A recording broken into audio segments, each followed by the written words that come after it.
G'day mate, 40 here. So Saturday night was a tough show. I essentially insulted 95% of my audience, 95% of the people who've ever given me money, 97% of the people ever likely to give me money. And I reset my computer on Friday, so this was my first stream after resetting my computer. And so I was like having to fix all sorts of things.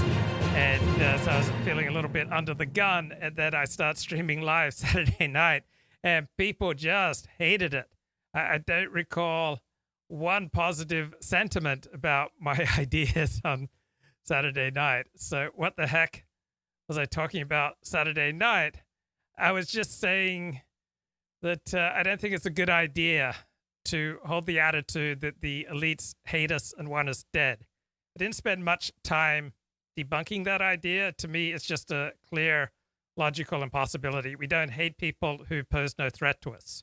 So if the elites have the power that's ascribed to them in much of the distant right, then they have absolutely no logical, rational reason for hating us because they have the power and we don't. And we do not tend to hate people who do not have power.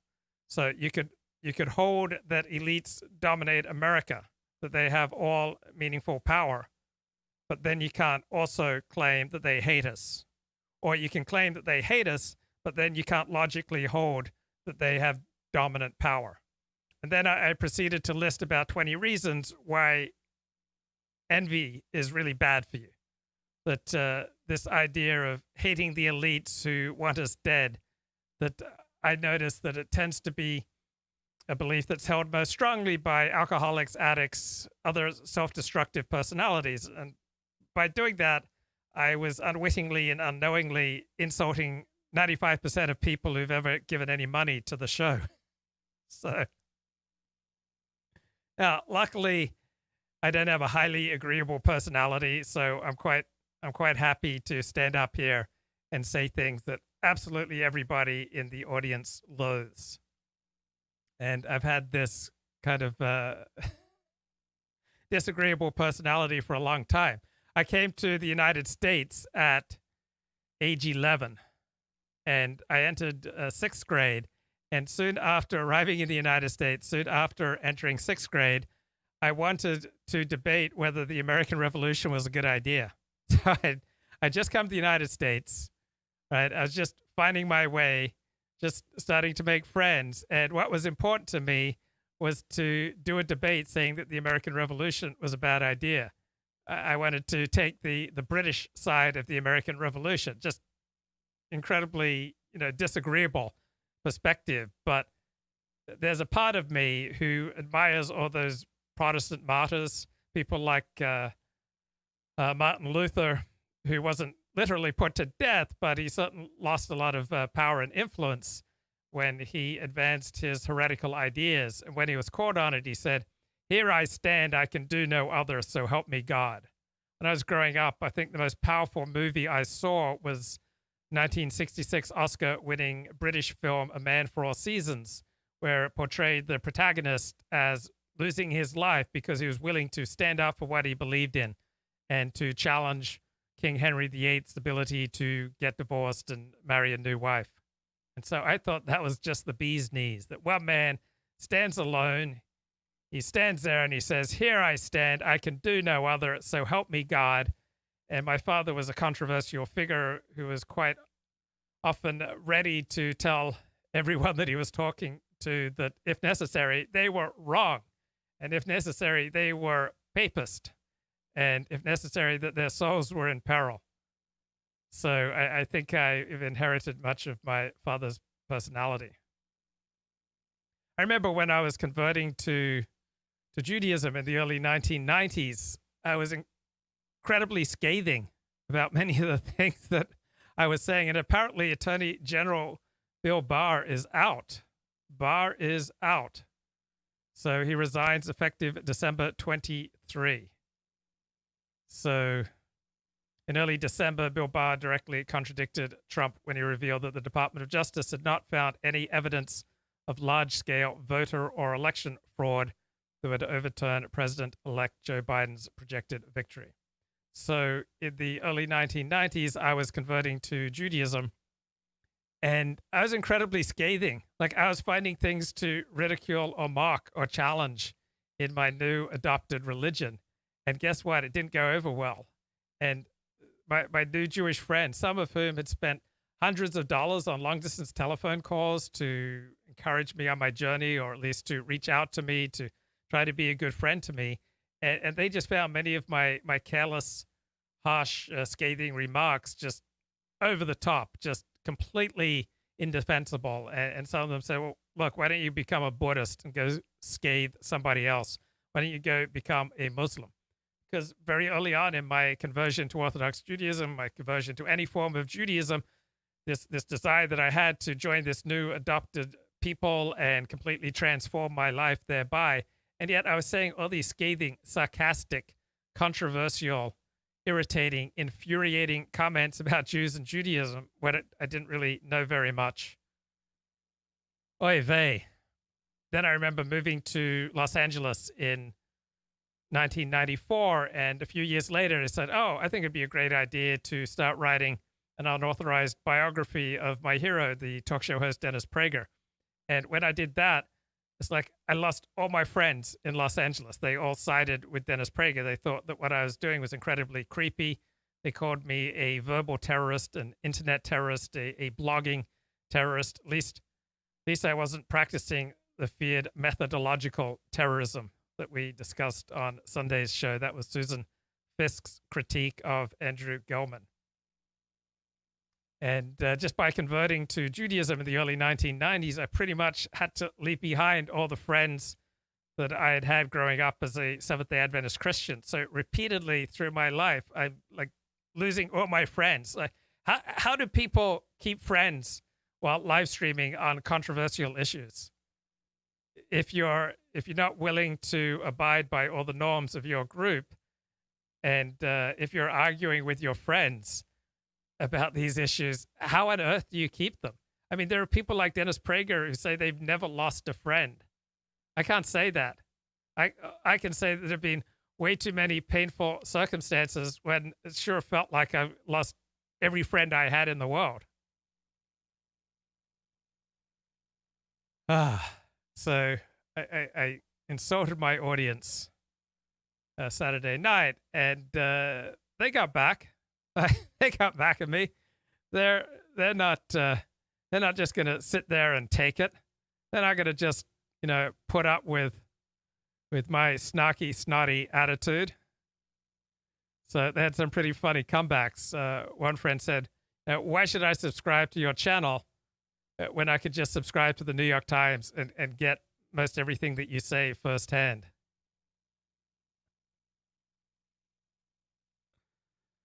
And most of my friends on the right believe that voter fraud cost Trump the 2020 election. And my friends in the center and on the left, they don't watch this show.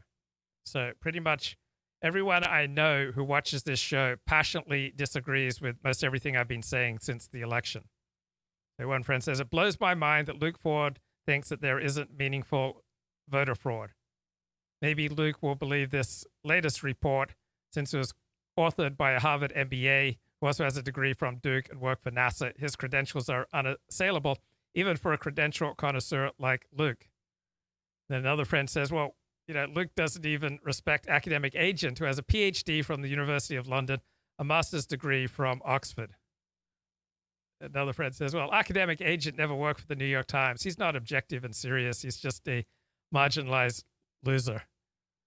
Friend says, "I'd rather read the source material. I'm gonna forego a membership to Luke Ford live streams and just swap it out for a New York Times subscription. Read the source material rather than pay for it to be read to me." Another friend says, "As much as people with my political opinions are mocked on the Luke Ford show as being alienated from the real world, I must be doing something right to find myself invited to sit in elite seats among elite earners."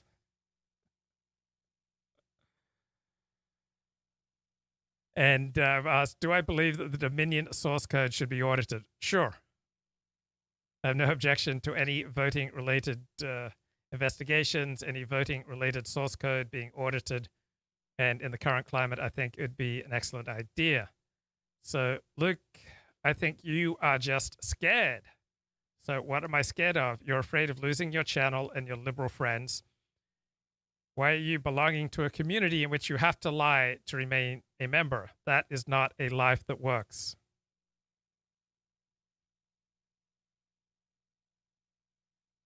Who thinks Biden won fair and square other than New York Times subscribers? I believe that Joe Biden won the 2020 election fair and square.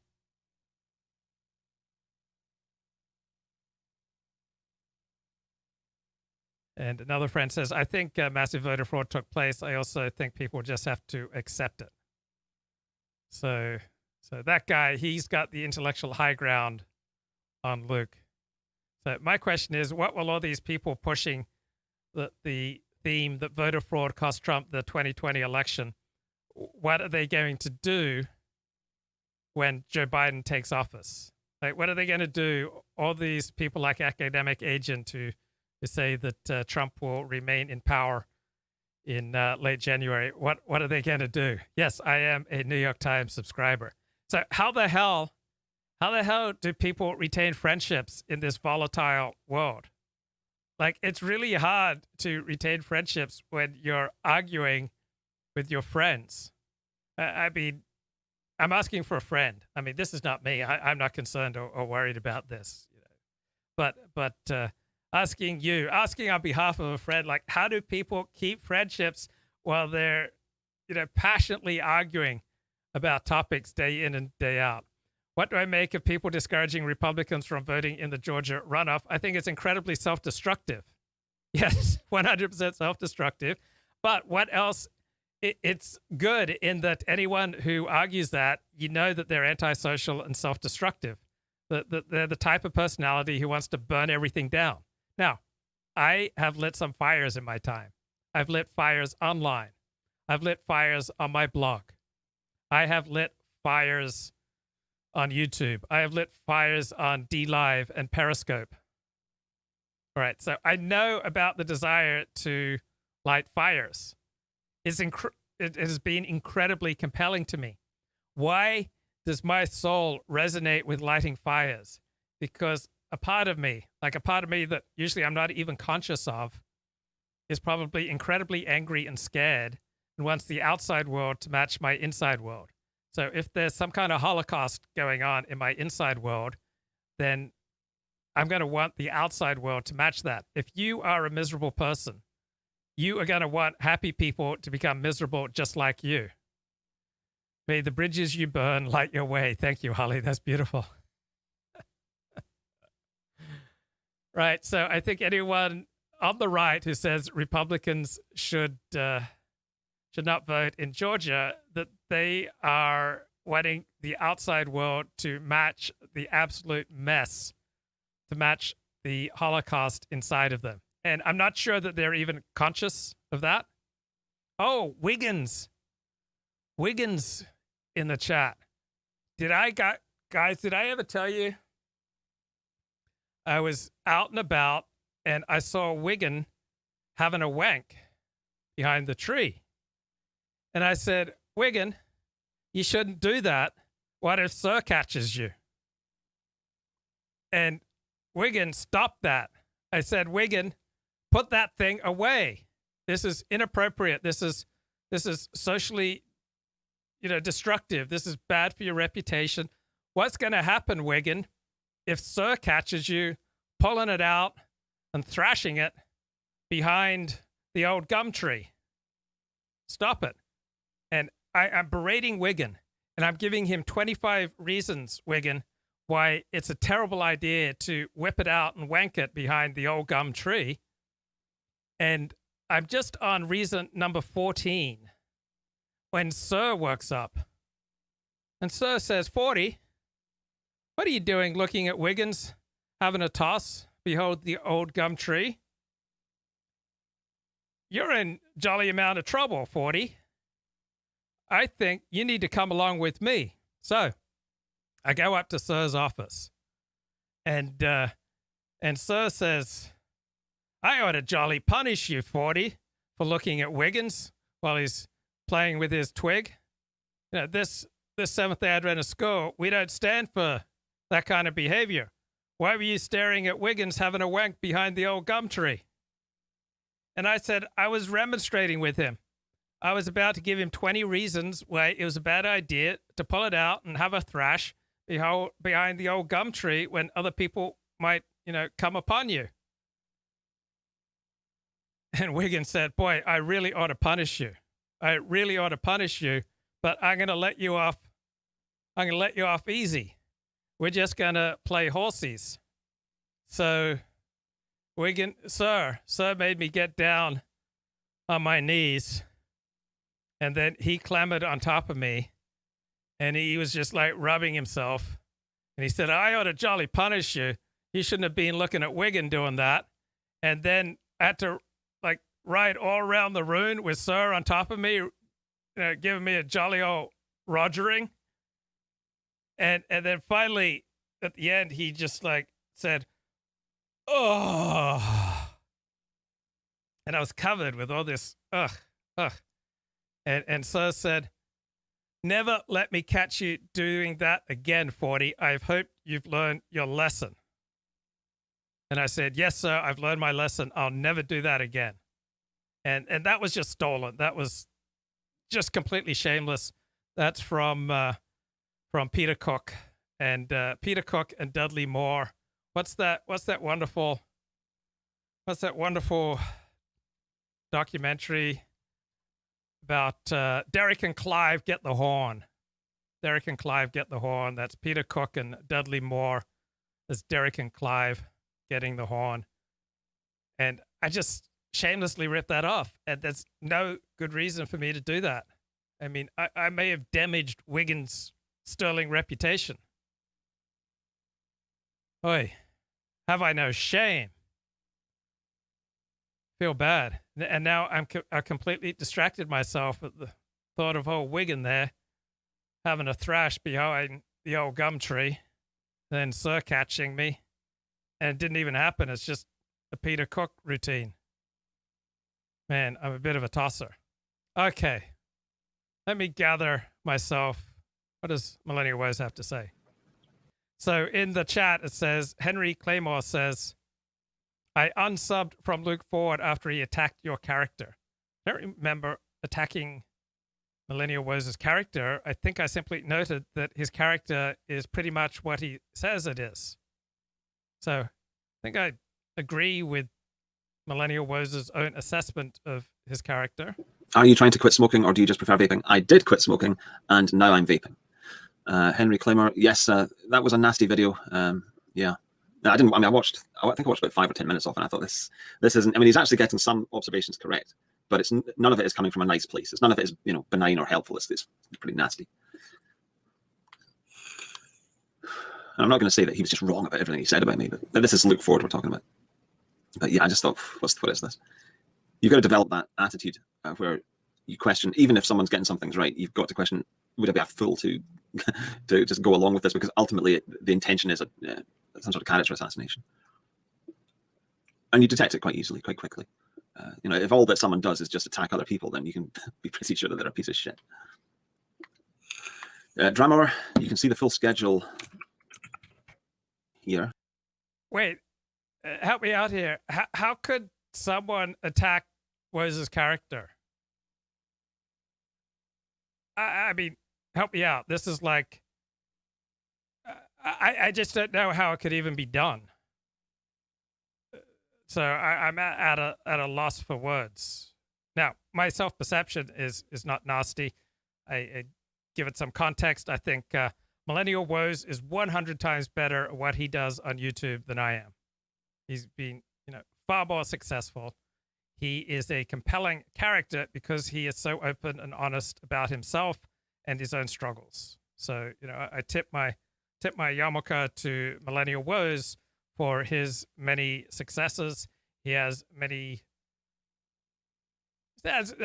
thoughtful, original things to say, but I'm completely mystified how anyone could attack Millenial Woes' character. I mean, I'm not a Millenial Woes expert. I'm probably the the sum total of all Millenial Woes videos that I've watched or listened to would be under 4 hours. I mean, my understanding is Millenial Woes advertises himself to the world as a degenerate loser. So how does one attack the character of someone who puts himself forward to the world as a degenerate loser? And when I note that, I'm not saying that's what he is, because I don't know Millenial Woes, who he really is. All I know is the character that he plays on YouTube and what he says about himself. So I really try to avoid summing people up as a whole. I try to provide some context. I only know the Millenial Woes character that he plays on YouTube. I don't know who he is. I've had virtually no private interaction. I know people have had private interactions, but that it doesn't really add anything beyond what he says himself publicly on YouTube. So I'm just responding to the person that he says he is. And let's say Millenial Woes says he's a degenerate loser. Let's just say he says that. Now, is that all he is? No. He's incredibly gifted. He does have an artistic sense. He's a superb communicator. He's often a good interviewer. He's thoughtful. He's well read. He's highly intelligent. And so let's say I tell 3 lies on this stream. Like, does that make me a liar? Like, I don't think liar would sum up my totality. So let's say Millenial Woes says he's degenerate. That doesn't sum up his totality. Like, that's just one aspect of himself that, in my understanding, he promotes on stream. Franz says he's not that well read. I don't know. It seems like he may be well read. He seems to have interesting things to say. I'm no expert on Wosies. I'm just like, it's low hanging fruit when people have start developing a conception of themselves like out of touch with reality.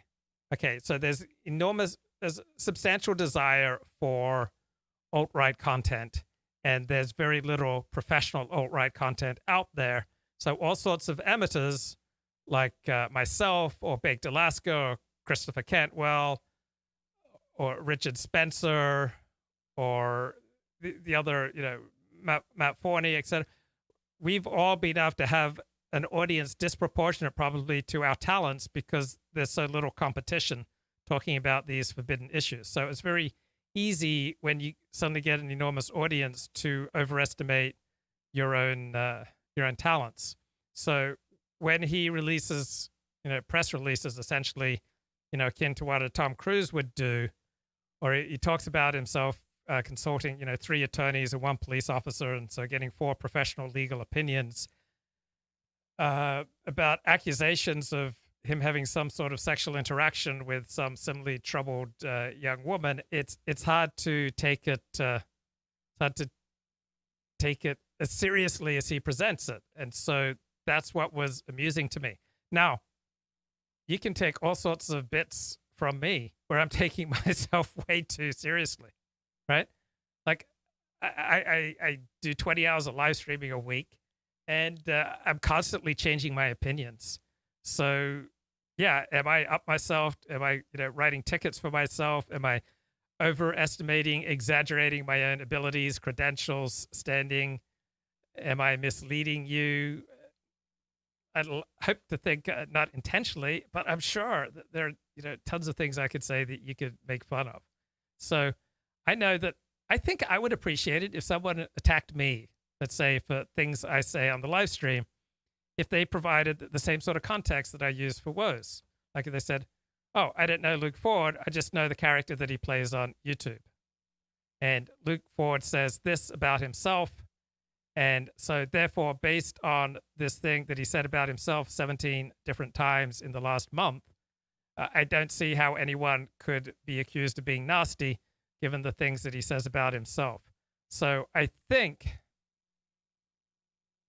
if think if someone else did the exact same thing to me that I did to Wozy, I don't think I would find it nasty. And I think I'd find it cruel, and I think I'd find it coming from a bad place. That's my perception. But, I remember I came to the United States in 6th grade, and the first thing I did when I met my future classmates in the Pacific Union College swimming pool was I just started splashing them with water. And they were initially friendly, and then they thought, this guy's a jerk. And so I very quickly developed a reputation for a guy who is nasty, who is cynical and critical and always making fun of other people. And then one day in 7th grade, the other kids turned that around on me, and they started mocking me, and I couldn't handle it. I just blushed, and I lost control, and I stood up, and I said, shut up, and I walked out. I went to the bathroom, kind of collected myself, and apparently after I walked out, the teacher said, guys, why are you being so cruel and mocking to Luke? And they said, but he does that to us all the time. And this got back to my parents, and they said, look, if you're going to dish it out, you got to be able to take it. So I've been dishing it out my whole life, and guess what? There have been times when I've not taken it well. I could think that, criticism, it just flows off my water like a duck's back, but probably a lot of times it bothers me. I remember I started going to Placer High School in 1981, the fall, so it was my 10th grade. I entered first time in public school, and I entered the public school for the first time so I could take a journalism class. I took a semester-long journalism class, then I joined the school newspaper, and then I wrote a story about how the football team was getting preferential treatment from some teachers. And Placer High School was a big football high school. So I lost all my friends when I published this story. And some of the football players, including Jim Otto's son. Remember Jim Otto, the great Oakland Raiders center? His son was a linebacker for Placer High School. He picked me up and threw me in the trash can. And some football players messed with me, and they'd grab me around the throat and start choking me. And I lost all my friends, including perhaps my best friend in school. We were going to work on a whole series of these investigations about how athletes were getting preferential treatment. And he was feeding me all this inside information. And then in a public dialogue about this article, he just switched. I was in front of a class doing a public dialogue about my article. So I'm in 10th grade, and I'm probably flushing and stuttering. And I'm there with my editor, Eric Scholsky, who went on to be a spokesman for Congressman John Doolittle, then went on to get a PhD in political science at UC Berkeley. And now I believe he is a political science professor at Brigham Young University. So Eric Scholsky was my editor. And a friend of mine was there in the class, a guy who I'd been collaborating with and talking about doing a whole series of exposés on how athletes get preferential treatment. Then he starts leading the attack against me. And I was like, whoa, this is my best friend. This is my buddy. We were planning to do all this work together, and he's leading the attack on me. It was incredibly painful. And when I'd get under pressure, my voice would start rising. It would start rising, so high that only dogs could hear it. So apparently they are playing the Black National Anthem. And Jamila Turner. Lift every voice and sing till earth and heaven ring. So as I got attacked, my voice would just rise really high, and I'd flush, and I was not impressive. And I remember confronting this teacher and telling him, he was a football coach, I said, I'm not afraid of you, and I'm not afraid of the Beast Bunch. So Placer High School's offensive line was known as the Beast Bunch. So I did not exactly cover myself in glory. But it was painful. I lost all my friends. That was saw my friends writing about how football players were getting preferential treatment. This music is so beautiful. Is this moving you as much as it's moving me? Sing a song full of the faith that the presence has brought us. It's hard to turn this off.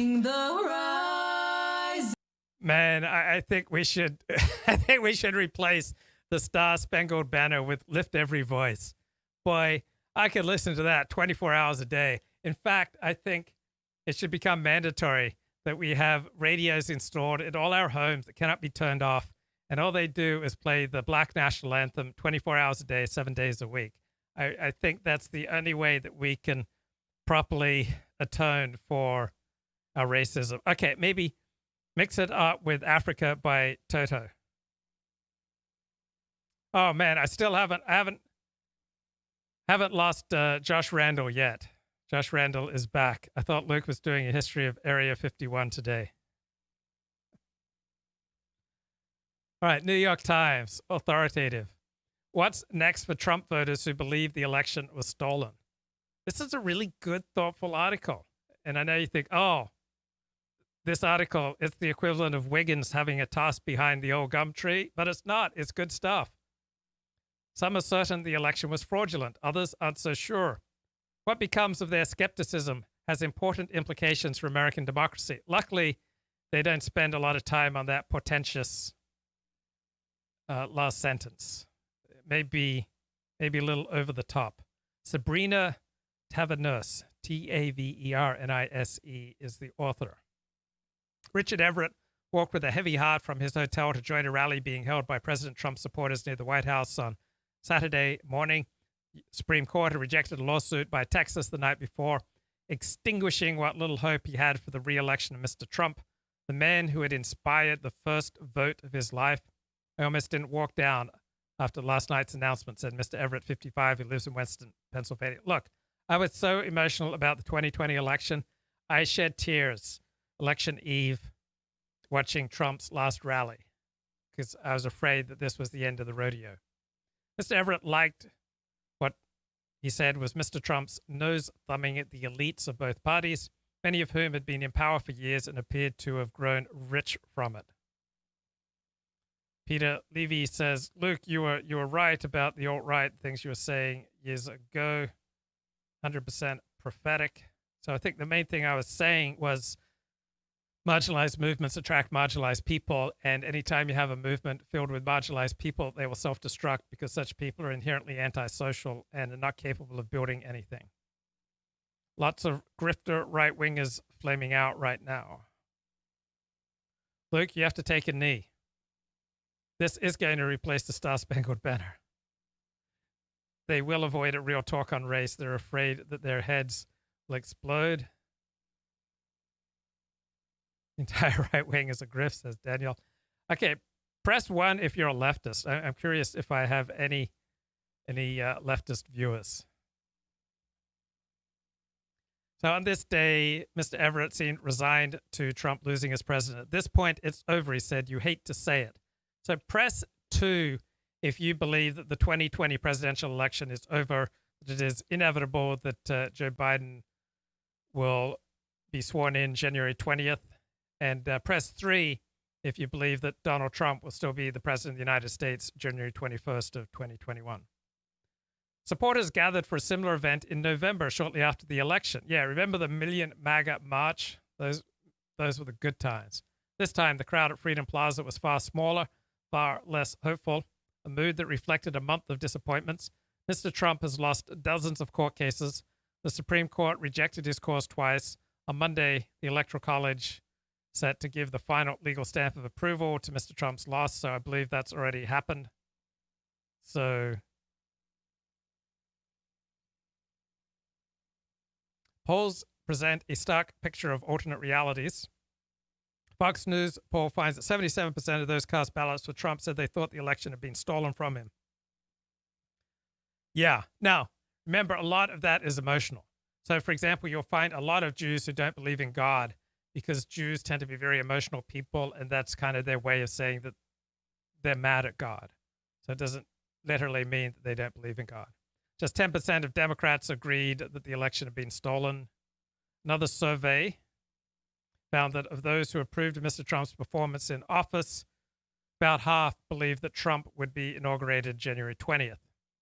But interviews with dozens of people who voted for Mr. Trump reveal a more fluid picture. Yes, I believe the picture is much more fluid, and 77% of Trump voters are just, cocksure that the 2020 presidential election was stolen. So I think much of that number is just rage. It's not necessarily rage at specific literal voter fraud. It's rage at a country that's being stolen from them. It's rage at a system that seems rigged against them. It's rage at the news media. It's rage at the elites. Some Republicans were so distrustful of Democrats that they were open to arguments about fraud, in large part because Democrats were not. Others say election fraud is not unusual. And many expressed surprise that Joe Biden could have won, given that they knew nobody who voted for him. So press 4 in the chat if you know nobody who voted for Joe Biden. I would say of the people I know, close to half would have voted for Biden. But in Orthodox Judaism, I would say probably 80% voted for Trump among the people that I know.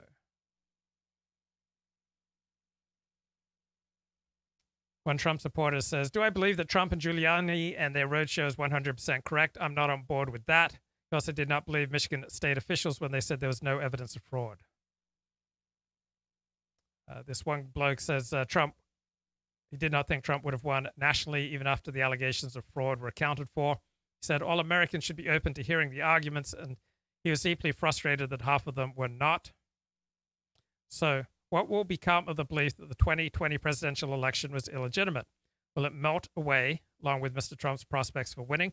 Will it vanish completely when Mr. Biden is inaugurated? There's no way it will vanish completely. I suspect it will be as strong with Republicans as the collusion hoax was strong with Democrats over the past 4 years.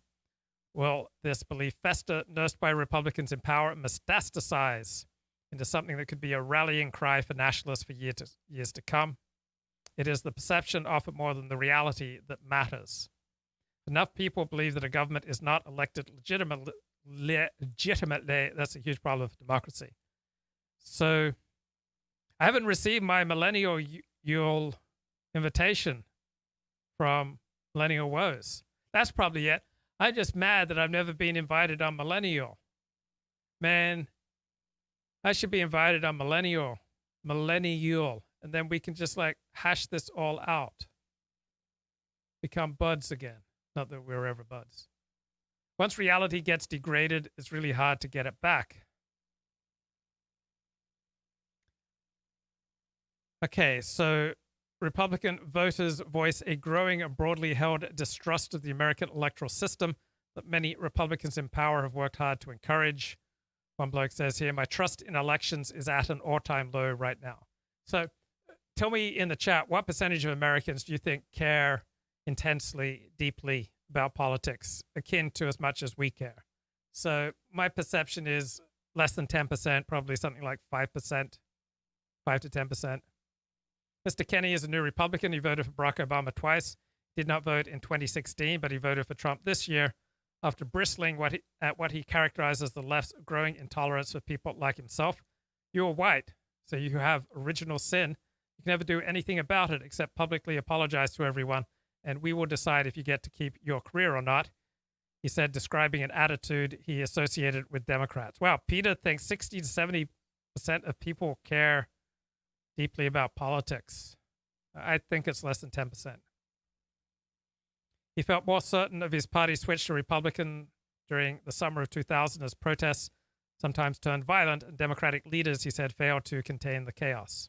What comes next? Trump's over, he says. He's irrelevant, but the Republicans are not going to forget this. The resentments are going to remain. So resentment can be a potent source of energy, can be a potent source of the will to power. Resentment can be unifying. It unifies with other people who share your resentment. Resentment can be clarifying. Resentment can give you enthusiasm, power, and energy to do things that you might not otherwise be able to do.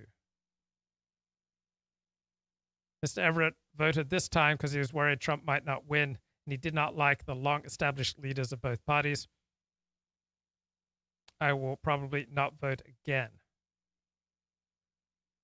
In areas where Trump won an overwhelming majority of votes, many voters believe the election was stolen. They don't plan to throw fits and burn buildings, but the resentment will linger. It's not going to go away. And suspicion of people on the other side of the political divide will heighten. There's no doubt in my mind that it was rigged from the start, says one woman. She was shocked Biden got as many votes as he did in her county because hardly anyone she knew voted for him. Every yard in her community had a Trump sign. Arizona's Republican, she said. I just sat there as the votes were coming in. And I said, there's something wrong here. This is really screwed up. Others are less certain about the fraud allegations.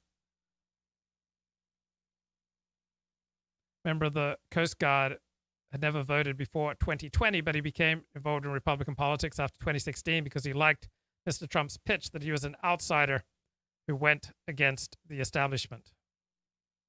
Yeah, so some people in the chat don't know anyone who voted for Biden, but then they live in Norway, so. He said Democrats have been after Trump from the start, first with the Russia investigation and then with the impeachment.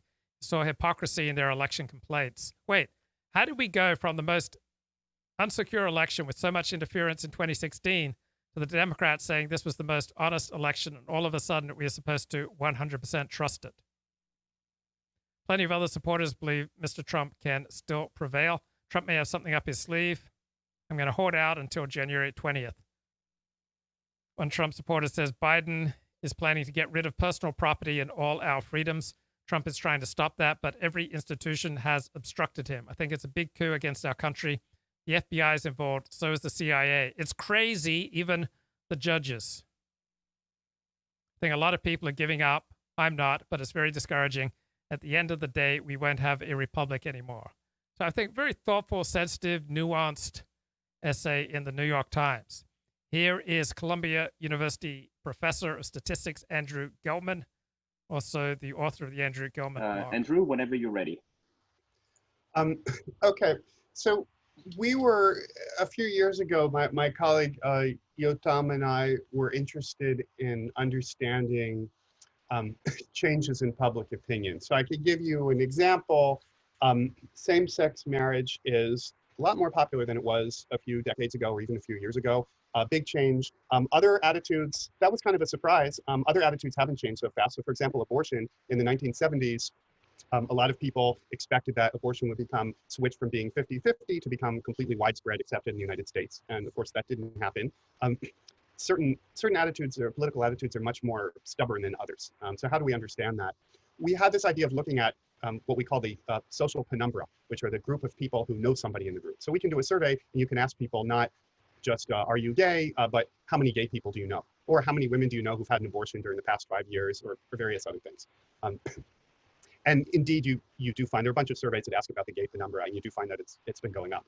So we did a study where we surveyed 2,000 people. Actually, we surveyed 3,000 people, but then we followed them up a year later, and only 2,000 were remaining in the next year. It's a funny thing, actually, that the survey organization gave us they gave us data, which were survey respondents who were roughly uniformly distributed in age. But then, if you look at the people who responded a year later, it's pretty linear. From like at age 20, most people don't respond a year later, and then the 80-year-olds, almost all of them who are still around, do respond a year later. So survey follow-up was, like, surprisingly very strongly correlated with age, which, well, we included age in our models because of that. So, so we surveyed about 2,000 people. We asked them about 14 different penumbras. So do you know how many gay people do you know? How many women do you know have had abortion in the past 5 years? How many people do you know who are active duty in the military? How many Muslims do you know? A few other questions. And then we looked at the sizes of the penumbras. And you find some interesting things. Gay people and Muslims are each about 3% of the US population, but the gay penumbra is much larger than the Muslim penumbra. A lot more people have a friend or a family member or an acquaintance who's gay compared to the number who know a Muslim. So I'm transitioning. I just thought you guys should be the first to know. I'm transitioning to exclusively live streaming on DLive, but it's not going to happen overnight. So some days I will exclusively stream on DLive. Increasingly, I will exclusively stream on DLive, but it's transitioning. It's a gradual process. I'm taking my hormones, and thank you for being part of my journey. Person, and that suggests something about possible social acceptance and how this could go. So we're very excited about this project. And as part of the project, we looked at, as I said, we followed people up. So we surveyed them, and then we surveyed them again a year later. And we looked at different things, but one thing we focused on to give us like a little bit of identification, we don't really have real causal identification here, but a little bit, was to look at people who entered the penumbra. So look at people who don't know a gay person or a Muslim or whatever the penumbra is that you're looking at in the first year, and then the second year they do, and then look at their change in attitude. Well, okay, this, like, of course, as I said, it's not real causal identification because we're not manipulating whether people enter the penumbra. There are various checks that we can do, and I'm not going to get into for how we tried to address some of this. We feel we feel kind of good about what we did on that.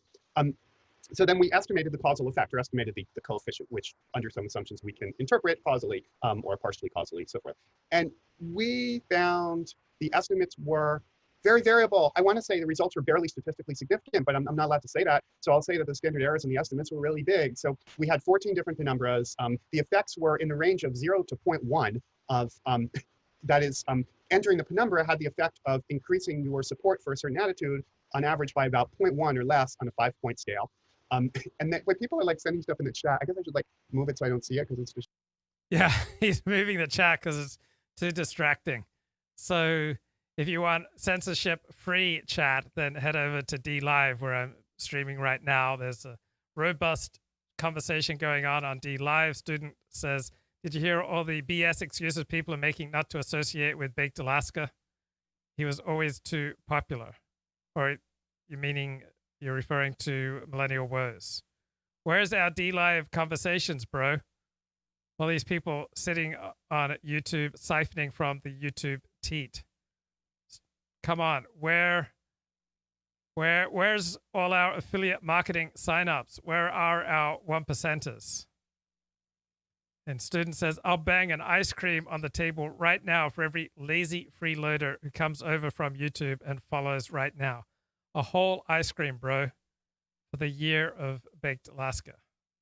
So Andrew Gelman, not only great with statistics, but pretty verbally sharp as well. Distracting. There are no slides. I hate slides. You can visualize this stuff. Then you'll focus, right? So the effect estimates were on the order of 0.1 on a 5-point scale, like moving you from a 2 to a 2.1 in your survey response, with standard errors of about 0.05, which is like, okay, so here's the story. We should have been able to figure this out before gathering your data. Now, let's think about this. So if meeting somebody, suppose if you meet somebody or your penumbra expands, so you now know someone in the penumbra, let's suppose that it shifts, that for 10% of people entering the penumbra shifts your opinion. It's obviously not going to shift everybody's opinion, right? Because some people are already at the extremes, and other people having someone entering the penumbra is no big deal. If it shifts the opinion for 10% of people, and by shifting the opinion, it changes you by 1 on the 5-point scale, then there you go. That's an effect of 0.1. Well, maybe you'd say that actually entering the penumbra should affect 20% of people. Well, fine, but also our measurement of the penumbra is just a survey question, and that itself is noisy. There's attenuation. So kind of a priori, maybe an effect size of 0.1 is plausible, assuming there really is something going on at all. What about the standard error? Well, let's think about this for a second. How many people are going to enter the penumbra? It's hard to imagine more than 10% of the survey respondents are going to enter the penumbra. Now, why do I say that? It's because the survey was 2 waves a year apart. So to enter the penumbra, like the penumbra can't be increasing by 10% a year for very long, or like it'll become more than 100%. Now, some people leave the penumbra, or people forget, someone's no longer your friend, he's dead to me, or whatever. There's all sorts of possibilities. But again, like it's not unreasonable to say that with 2,000 people in your survey, that 200 will enter the penumbra. That's an optimistic scenario. Okay, so if you've watched this show for very long, I'm always making fun of those who put great stock in peer-reviewed studies. Like, I'm always mocking them. And Andrew Gelman writes about peer-reviewed studies on his blog post. When does peer review make no damn sense? Blog post February 1, 2016. So that's coming up. Scenario would be that 200 people would enter the penumbra. Now, if now how big are the changes going to be? We need a standard error. So we need the standard deviation. So imagine that from one year to the next, let's suppose half of the people don't change their opinions at all. A quarter of them go up by 1 and a quarter go down by 1, just from variation, maybe just variation in the survey response. It's well known that if you ask people the same question 5 minutes apart, they can give different answers, especially if it's in a 5-point scale. So if the distribution is such that by default it would either be 0, +1, or -1, that is a standard deviation of 1 over square root of 2. Then the standard error for an average of 200 people of the change will be 1 over square root of 2 divided by square root of 200, which is. Okay, Professor Andrew Gelman blogs. When does peer review make no damn sense? Peer-reviewed papers have errors, of course. Does the name Daryl Bem ring a bell? 2 of my own published peer review articles had errors so severe as to destroy their conclusions. Well, I appreciate his honesty. Now, for years, I would make sure that everything I was about to say on a live stream was peer-reviewed. But now I've come to see the error of my ways. All right, that's okay. Nobody's claiming perfection, right? Every doctor, I think, is expected to kill at least like 10 people through mistaken diagnoses and essentially just making errors. When you're working with hundreds and hundreds of people, you'll inevitably make errors that end up costing lives. The claim is that peer-reviewed articles are much less likely to contain errors as compared to non-peer-reviewed articles or non-peer-reviewed blog posts. And the claim behind that is likely to catch errors. This brings up the question, what sort of errors can we expect peer review to catch? I'm well placed to answer this question as I've published hundreds of peer-reviewed papers and written thousands of referee reports for journals. I've also done a bit of post-publication review. The problem with peer review is with the peers. All right, so the quality of peer review, it entirely depends upon the quality of the peers. Where's that famous nepotism, bro? This DLive channel itself refutes the culture of critique. What's KMAC got to explain this away? Man, dynamic conversation going on here on the DLive channel. Luke should do a Brundle stream, wear a blue bandana. The West is a post-constitutional psyop. Believe nothing and no one. Come on, guys, you can trust me. When have you ever not been up to... Oh, shoot. Sorry about that. When have you not been able to trust, a bloke who knows how to wield a cricket bat and a didgeridoo? A bloke who, when he catches Wiggins behind the old gum tree having a toss, he's not afraid to stand up and give him 20 logical reasons why he should not be having a toss behind the old gum tree. I mean, look at this face. I mean, do you see a face that's ridden with unnecessary muscular tension? Do you see a face that is deformed by unnecessary compression patterns? Does my forehead look crinkled to you? Are you sensing a lot of tension around my eyes? Do my lips appear particularly tense to you? I had an Asian girlfriend, and she appreciated that I did not have thin, cold, Caucasian lips. My lips are from out of Africa. I'm not afraid to have big, full lips combined with these very classy but dainty and small ears. So I got the thick lips. I got the small ears. There's no tension in my forehead. No tension around my eyes. No tension around my lips. You don't see unnecessary compression patterns distorting my shoulders. Is this the face of some bloke with back pain? Yeah, I got Aborigine lips. I'm not ashamed to admit it. But my great-grandfather was a full-blooded Aboriginal. And I could try to explain that away. I could try to justify it. But what I inherited from him were these full-blooded lips, an ability to empathize with oppressed people of color. So, and I'm not afraid to transition. I'm taking the hormones, transitioning to DLive. Yes, my DLive is X tagged. Don't repeat so much. All right. First of all, they tell you, don't repeat. Then they tell you, don't read the New York Times. Then they tell you, don't read aloud on a live stream is boring. Then they tell you to turn off the didgeridoo. Then they tell you to come up with original material. Right? I mean, come on. Come on, man. Cut out the malarkey. How does a bloke do a live stream filled with hours of original material a day, without reading stuff, without repeating stuff? Come on, man. Who do you think I am, Nick Fuentes? Glib once lived down the hall from any sprinkle. We exchanged hellos in the elevator, but I was too introverted to try more. You didn't get to any of her shows and check out her cervix? Luke's lips look German. On Lexington and 27th. Anyone else gone to see any sprinkle shows?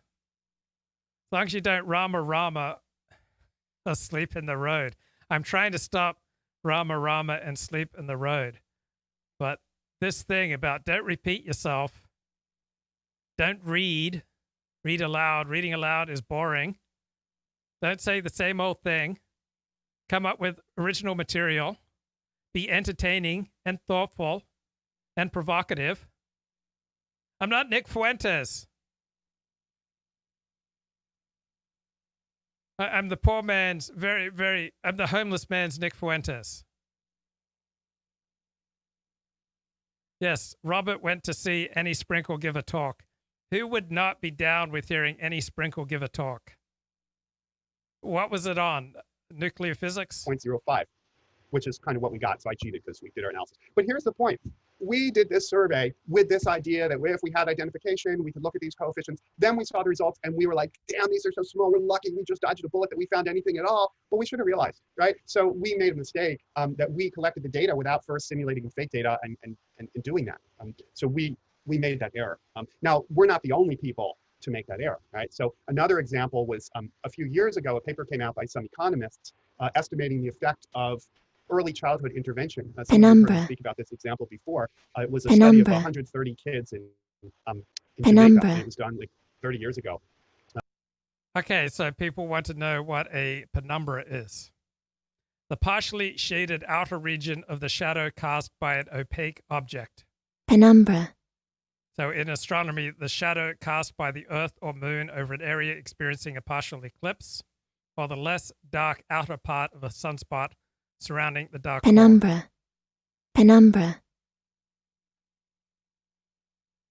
You can't find my DLive. Come on, bro. DLive.tv/Luke Ford live streams. I mean, this is where the censorship-free conversation is going on. Look, if you admit the elite spend every waking moment loathing the plebes' guts, you'll be redeemed. I don't. Are we still friends, though, bro? Like, I think it's really unhealthy to believe that there are these shadowy groups out there plotting to kill you. I think it's really unhealthy to believe that the elites hate you and want you dead. But I hope we can still be friends.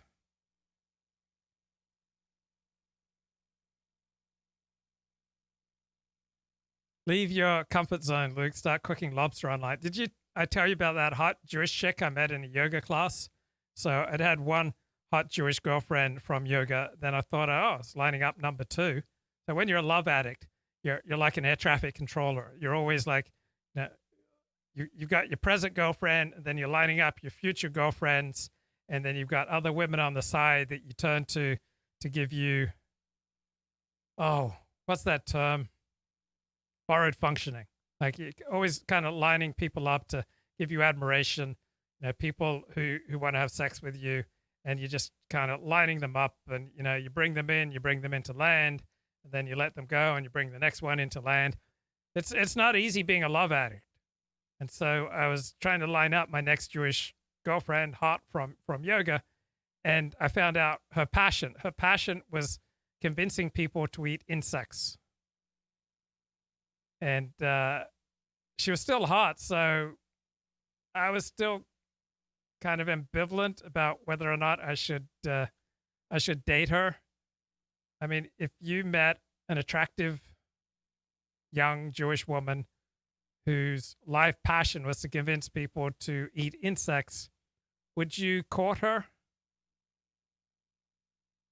Please repeat the DLive address. Yes, the DLive address is where it's all going on, guys. This is censorship-free conversation. It's DLIVE.TV/Luke Ford live streams. So this Jewish woman did not keep kosher. Kiss her and you kiss a mouth that's been eating bugs. But she was cute. I remember I did go out with this cam girl, porn star. She had incredible assets. She was very busty, and she had a degree in English from a decent university, and she was funny. So she invited me to dinner. Then she invited me back to her place to get in the hot tub. So I was like, hubba bubba, this is going to be awesome. And then we go out to eat, and she orders salad with bacon, and I couldn't make a move on her. I was willing to get into my shorts and get in the hot tub with her for an hour or so, but I could not make a move on a woman who'd just eaten bacon in front of me.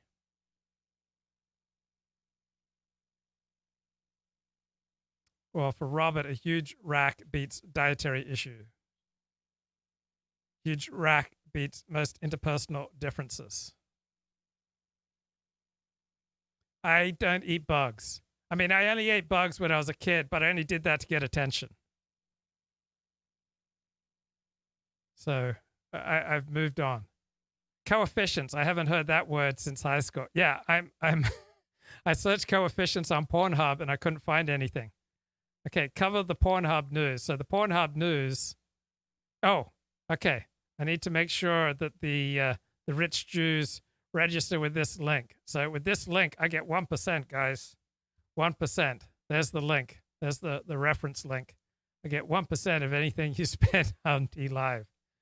So the Pornhub news, Nicholas Kristof wrote a column for the New York Times, and it revealed that there was all sorts of bad stuff going on Pornhub, like even worse than what Wiggins was doing behind the old gum tree. So Pornhub got canceled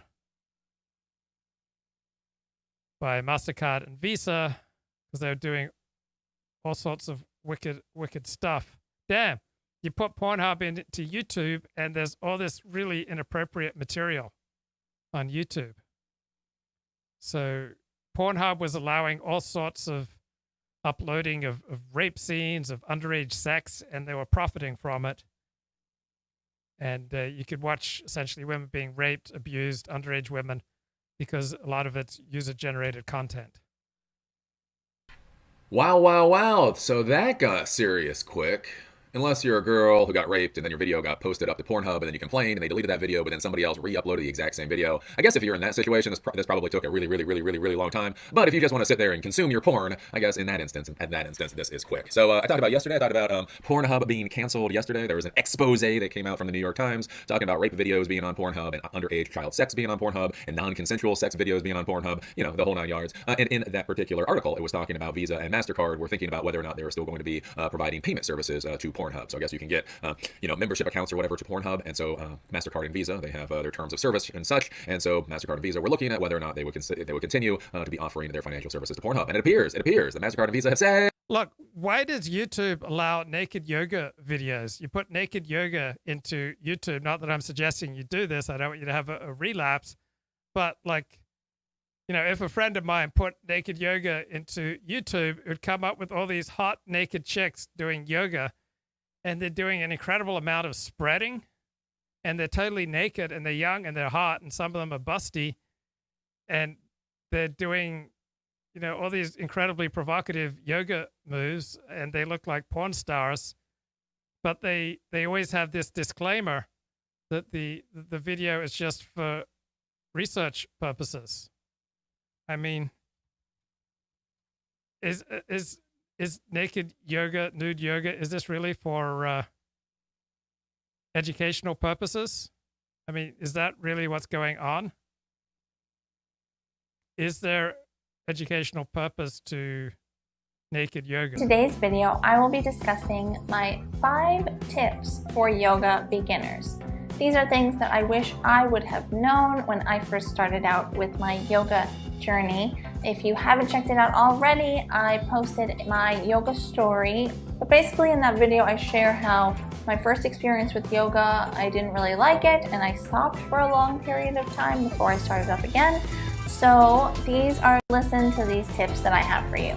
Like before we get started, if you are not yet subscribed to this channel, my body is still working towards more flexibility, more strength. I do constructed so that you are able to achieve your optimal is this really yoga educational?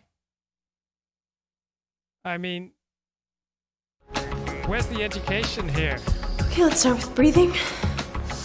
This doesn't seem educational. I mean, this seems like it is prurient. I mean, the basic poses of nude yoga, and a bunch of porn stars are teaching us the basic poses of nude yoga. We're gonna bend over, grab your feet with your hands and bring your face to the mat. But where's the education? And just hold this position. I mean, this is terrible. What about I mean, this is degenerating our We're society. gonna lower you right back down, all the way. Perfect. Like, how could they allow naked yoga on YouTube? Oh, perfect. Yeah, holding onto your feet. Yeah, wonderful. It just seems wrong. I just don't get the educational component of this. How Put your is this hands right in front of you. educational? Like looking at And naked walk women out to doing your yoga. downward dog. This just seems prurient. Yeah, I'm not kidding. Like, I mean, and then, I mean, if you're to like look at naked yoga, then they start showing you videos of like, you know, explicit vulva examinations, where they point out all the different parts of, you know, women's nether regions. They point out the clitoris, and this is where she pees from. These are the, you know, labia majora. So you're gonna try to walk your feet up a little bit more. Yep. Like on YouTube. Now Like you're gonna try to bring your split ankles beaver on YouTube. shooting down right into the floor. Yes, perfect. I mean, is this really good And if for you can do this America? comfortably, you want to take a little tiny step back to get more of a America stretch. Great again? Yeah, perfect. And try to bring I just don't see floor. That's great. how this is truly educational. To me, this distracts from true education. Like, something seems wrong. Radical beauty inside a naked yoga class, bearing is caring. But is it really? My very first naked yoga class as a participant, it was pretty nerve-wracking. You first take your clothes off, and then you go into your first downward dog, and you're like, oh no. I started Naked in Motion almost exactly 2 years ago. I really cared about making this space and the class inclusive for all different kinds of people. I noticed the clothed yoga community skews towards people who look like me, like thin, young, white women. But then when I come to my class, it's totally different. There's people of many different genders and many different like sexual orientations, a lot of different ages, which I think is great. Great. At least it's diverse. I mean, there are some moral questions about YouTube being filled with explicit clips of naked yoga and hot young porn stars spreading. But on the other hand, at least it's diverse and there are many different genders there. We've got a pretty strong fat phobia. We have a lot of disgust, I think, collectively about certain kinds. Yeah, this is good. So naked yoga, on the upside, it'll help us get rid of our disgust against fat people and help us to stop being so racist and sexist and to learn to let go of our white privilege. Kinds of bodies, but the goal is over time you see your body more, you see your wrinkles and your rolls and your stretch marks and all the things. The less of a big deal it becomes, and I think from there there's nowhere else. Yeah, how come we don't hear about women of color who are into yoga, not counting Asians? Imagine the smell. That's inappropriate. We're not allowed to say that. Yoga is one of the whitest things you can do in New York. Yeah, it's like going to a Broadway show or a classical music concert. Else to go but to a place of acceptance and self-kindness. Yeah, that's the great thing about naked yoga, is it leads to self-acceptance and self-kindness. Bearing is caring. Let's not talk about sex. We host a desexualized space, so our events This show is a desexualized space as well. are not sexual. As a matter of fact, we have a set of community rules that we speak before every event. We have a really strong consent policy. If you know for sure that you do not want to be touched or even asked, there's a stack of red cards over there on the table. So you can put one of those red cards on the floor, and I will not even ask to touch you. We don't allow cruising. We don't even allow unsolicited compliments, so it's not even welcome for you to say, Yeah, so no unsolicited compliments on this show, guys. No cruising. And breaking news, Pornhub is removing all videos on its site that weren't uploaded by official content partners or members of its model program, meaning a significant portion of its videos will disappear. So Pornhub has just purged all unverified content from its platform. hey, you have pretty eyes, because those kinds of compliments tend to sexualize interactions as well. Yeah. But if people have an erection, we just tell everybody to ignore it because it's not a big deal. Yeah. And I think that's part of body positivity, is not just accepting the way the bodies look, but also accepting the way bodies function. Yeah, good point. Guys, if you get an erection while watching this show, just accept that that's just part of how bodies function. So don't beat yourself down for it. Like this is a warm, inclusive space where we're all learning to let go of our white privilege. I went to my very first naked yoga class July of last year. I was shaking. Like, I was visually shaking so much, and then I took my yoga mat and I stuck it in the far left back corner, and I was like, I don't want anybody to see me. Naked yoga has made me feel more beautiful or positive just because it reminds me that there are other people who are okay with my body too. And if this show has made you feel more beautiful and positive, feel free to let me know. When you do yoga without clothes, it's just your skin and the air. You feel free, liberated, and kind of one with nature. I have visible scars, and it was actually during my first class that I looked at them and said, I don't have to be ashamed of these anymore. No matter what your background is, this is a place that's willing and wanting to accept you exactly as you are today.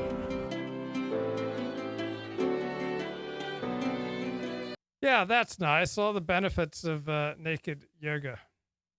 No. No. They are pulling. They are pulling their services from Pornhub, and I think that this is very interesting. And I don't know. I'm not a betting man. But this might be what takes Bitcoin to $1 million. All those hold till death or whatever on the whole Bitcoin thing. As I have talked about for a long time now, I have not really seen a very relevant use of Bitcoin. There's a lot of kind of electronic transactions that I do in the modern world that I obviously did not do 10 years ago. I have been sold. Yeah, these Pornhub developments, are they good or bad for the Jews? I mean, yeshivas don't pay for themselves, guys. Things I don't want to hear women discuss, says the chat: feminism, race, yoga, gender. Disavow. Sold into these new ways of doing commerce. But when it came to Bitcoin and cryptocurrencies, as I haven't cared. To be honest with you, I have a whole bunch of library credits. I'm not really sure what the hell I'm supposed to do with my library credits. I have a library account. I agreed. Jeremy Kaufman, long time ago, I signed up to have all of my YouTube videos automatically cross-posted over to library. I was like, yeah, sure, what the hell? You want me? Yeah, whatever. Elon the Computer Guys, now on library. Oh, visit library? No, I don't do that. But they can cross-post my content if they want. Anyways, so I've got a lot of content over there, and I have a whole bunch of library credits, a whole bunch of this cryptocurrency. And then, honestly, I've had conversation. I don't know what the hell to do with it. I'm not trying to be too much of an ass, but it's like, okay, I've got cryptocurrency. Again, YouTube is paying me cash. Donations are paying me cash. These other things are paying me that horrible. Oh, they're paying you in fiat currency. Yes, because I can actually just spend a fiat currency. Not really sure what to do with most of these cryptocurrencies out there. But what I think is interesting is we may now be getting into a world where the cryptocurrencies become much more relevant, because if MasterCard and Visa do not allow payment processing for something like Pornhub is incredibly popular. It has something that people want, and so if they completely go 100% cryptocurrency route, that literally might be the spark to take Bitcoin to $1 million. Or something else. I've heard a lot of complaints with Bitcoin that if you actually try to use it for commerce, it will crash the system. I just love that about Bitcoin. Every time you learn more about Bitcoin, you're like, what are you buying? What are you buying? It's a cryptocurrency that can't really, handle the strain of being used as a currency, and so it's a digital store of wealth. It's like the more they talk about it, the more it's like, Stop talking. I feel like when people talk about cryptocurrencies, it's much like my father when I was a kid. So I am not a Christian. Again, much of my family are Christians, gone to church all of their lives. I'm one of those aspy kids that came out. I was like, yeah, so tell me about this Jesus person. And they told me about this Jesus person. And I was like, nah, that's okay. Right? And I think like with cryptocurrency, what I think is always funny. It reminds me, because again, my father's a PhD. And he would sit me down in a little den. So he was trying to get me to understand Christianity this way and this way and that way. And so finally it was like, Eli, you like history, right? Eli, you like history. So yeah, okay. So every Sunday we'll sit down for like half an hour to an hour and we'll go over a Bible history book. So we're going to, this is a book that shows how the Bible relates to history and how it comes together. So then we sit down, he very diligently opens up this book, and basically we go through this book, and every single page essentially is explaining why what was said to happen in the Bible wasn't actually what was said to happen in the Bible, and this is what the differences are. It was very interesting. I still remember this whole thing with the Red Sea versus the Reed Sea. So there's a Reed Sea. So apparently there's this like large area, at least it used to be there, that gets inundated with water. Every year it gets inundated with water. It's a very large area. And apparently it was called the Reed Sea. I still remember this. Apparently it was called the Reed Sea. And so when they're talking about, Moses taking his people across the Red Sea. Okay, disavow. Right. Let's get back to discussing peer review. I mean, enough with the malarkey. Enough with naked yoga. Enough with the pornography. Enough with the user-generated pornography. Enough with the wanking. Enough with, getting Brazilian waxes. Luke Smith is better. He will be on Millenniyule this year. Eli, the computer guy, is as much of a loon as anyone in these circles. Come on, man. Let's talk about peer review. Remember when Luke Ford red-pilled his audience on how males will develop sexual desire for modestly attractive women in the workplace? That was one of the highlights of this show. Just because of repeated proximity. Yeah, that happened to my dad. That every day he'd go to work next to this fat girl who wore glasses. And after a while, he found himself starting to fall in love with her, and he got scared.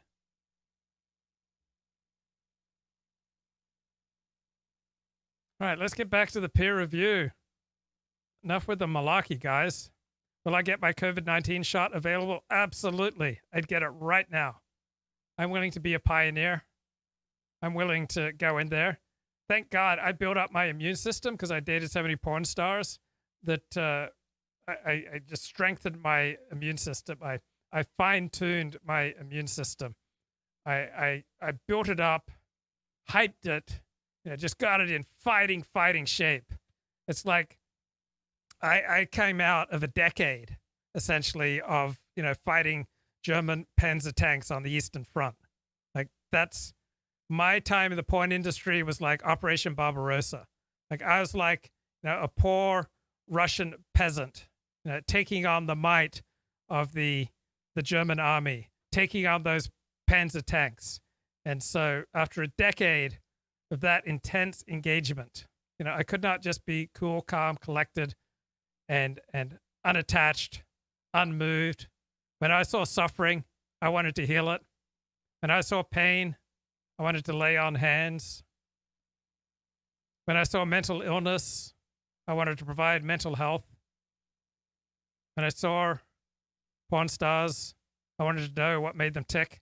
I didn't just want to do like traditional journalism where you just go up to them and say, okay, what were you thinking about during that double penetration scene? Or how can you make your next lesbian swirlfest even better? I was not going to settle for that kind of, paint by the numbers journalism. I'm kind of a George Plimpton, participatory journalist. Like, I went deep undercover. Like, I was willing to tarnish my soul for the greater good. I wanted to understand the industry from the inside so that we could be better prepared to handle it. Yeah, my immune system could turn syphilis into usable protein. Glib got on the subway today, first time since March.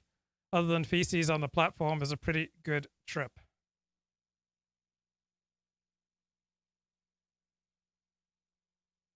All right, so as you know, I've been making fun of peer review for a long time because the problem with peer review is with the peers. If an entire group of peers has a misconception, peer review simply perpetuates the error. Okay, you had that paper on ovulation and voting. It was reviewed by peers. They didn't realize the implausibility of a 20 percentage point vote swing during the campaign. Peers who also didn't know about the garden of forking paths. So that's another one of Andrew Gelman's great phrases. It's essentially that researchers can find anything that they want. It's originally a 1941 short story by Argentine writer and poet Jorge Luis Borges. Its theme foreshadowed the many worlds interpretation of quantum mechanics. Borges's vision of forking paths has been cited as inspiration by numerous new media scholars, in particular within the field of hypertext fiction. Okay, back to peer review. So Susan Fiske, who I've been talking about a lot recently at Princeton, she published this paper that said as women's menstrual cycle shifts, that their voting preferences shift by 20 percentage points. And then that paper on beauty and sex ratio was reviewed by peers who didn't know much about the determinants of sex ratio, didn't know much about the difficulties of estimating tiny effects from small sample sizes. So this is called p-hacking, probability hacking. You get small enough sample, you look for the noise, and then you emphasize it. So what is peer review good for? So peer review can catch typos. Peer review can catch certain logical flaws in an argument. Peer review can notice the absence of references to the relevant literature, that is, the literature that the peers are familiar with. That's how the peer reviewers, that psychology paper on ovulation voting, did not catch the error of claiming that days 6 to 14 were the most fertile days of the cycle. These reviewers were peers of the people who made the mistake in the first place. Peer review has its place, but peer reviewers have blind spots. If you want to really review a paper, you need peer reviewers who can tell you if you are missing something within the literature. You need outside reviewers who can rescue you from groupthink. You were writing a paper on hemicanes. Remember this paper that another idiocy that Susan Fiske of Princeton University published claimed that more people died by hurricanes with female names because people don't take hurricanes seriously. They have a female name. So if you're writing a paper on hemicanes versus hurricanes, you want a peer reviewer who can connect you to other literature on psychological biases, and you also want an outside reviewer, someone without a personal and intellectual stake in you being right, someone who can point out all the flaws in your analysis and who can maybe talk you out of trying to publish it. So peer review is subject to groupthink, and peer review is subject to incentives to publishing things that the reviewers are already working on. This is not to say that a peer-reviewed paper is necessarily bad. I stand by over 99% of my own peer-reviewed publications. My point is that there are circumstances in which peer review does not give you much. They took a bunch of 4-year-olds and they had a weekly intervention where they talked with the kid's mother and told them all the great ways of bringing up your kids like we do in the U.S. That's why the U.S. are also rich and prosperous, is because the mothers do everything right when they're 4 years old, right? So they did that. That was a treatment group. Then there was the control group, and they just got whatever control groups get, which is I guess just a bunch of leaflets and some zinc tablets and stuff like that. They followed up the kids and they found out that it was a randomized experiment, gold standard. And they found that the treatment had increased earnings by 40%, adult earnings. Well, was that statistically significant? I think you know the answer to that because it was published, so it was. The estimate was about 42%, so the estimate was 0.42, the standard error was about 0.2, it was 2 standard errors away from 0. I don't think that early childhood intervention increases earnings by 42%, but I do think that if you do a study with standard error of 20%, and that you have a certain amount of pressure to find something statistically significant, that you will find estimates like 40%. I do believe that will happen. So I think that's an overestimate of the effect size at the very least.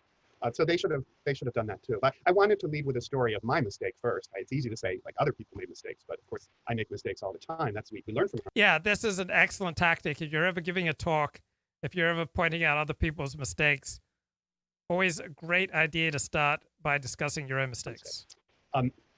There's another story. A few years ago, I was on an NIH panel to review research grants. It was horrible. Don't ever go on an NIH. I mean, I'm happy to take NIH funding, but NIH panels, it was kind of horrible. It was big room, 50 people around the table. Everything was being run by the in-group. They all knew each other. They were rubber stamping things that they liked. Anyway, at one point, there was a proposal that came up, and it was about the effects of estimating the effects of hookah pipe smoking.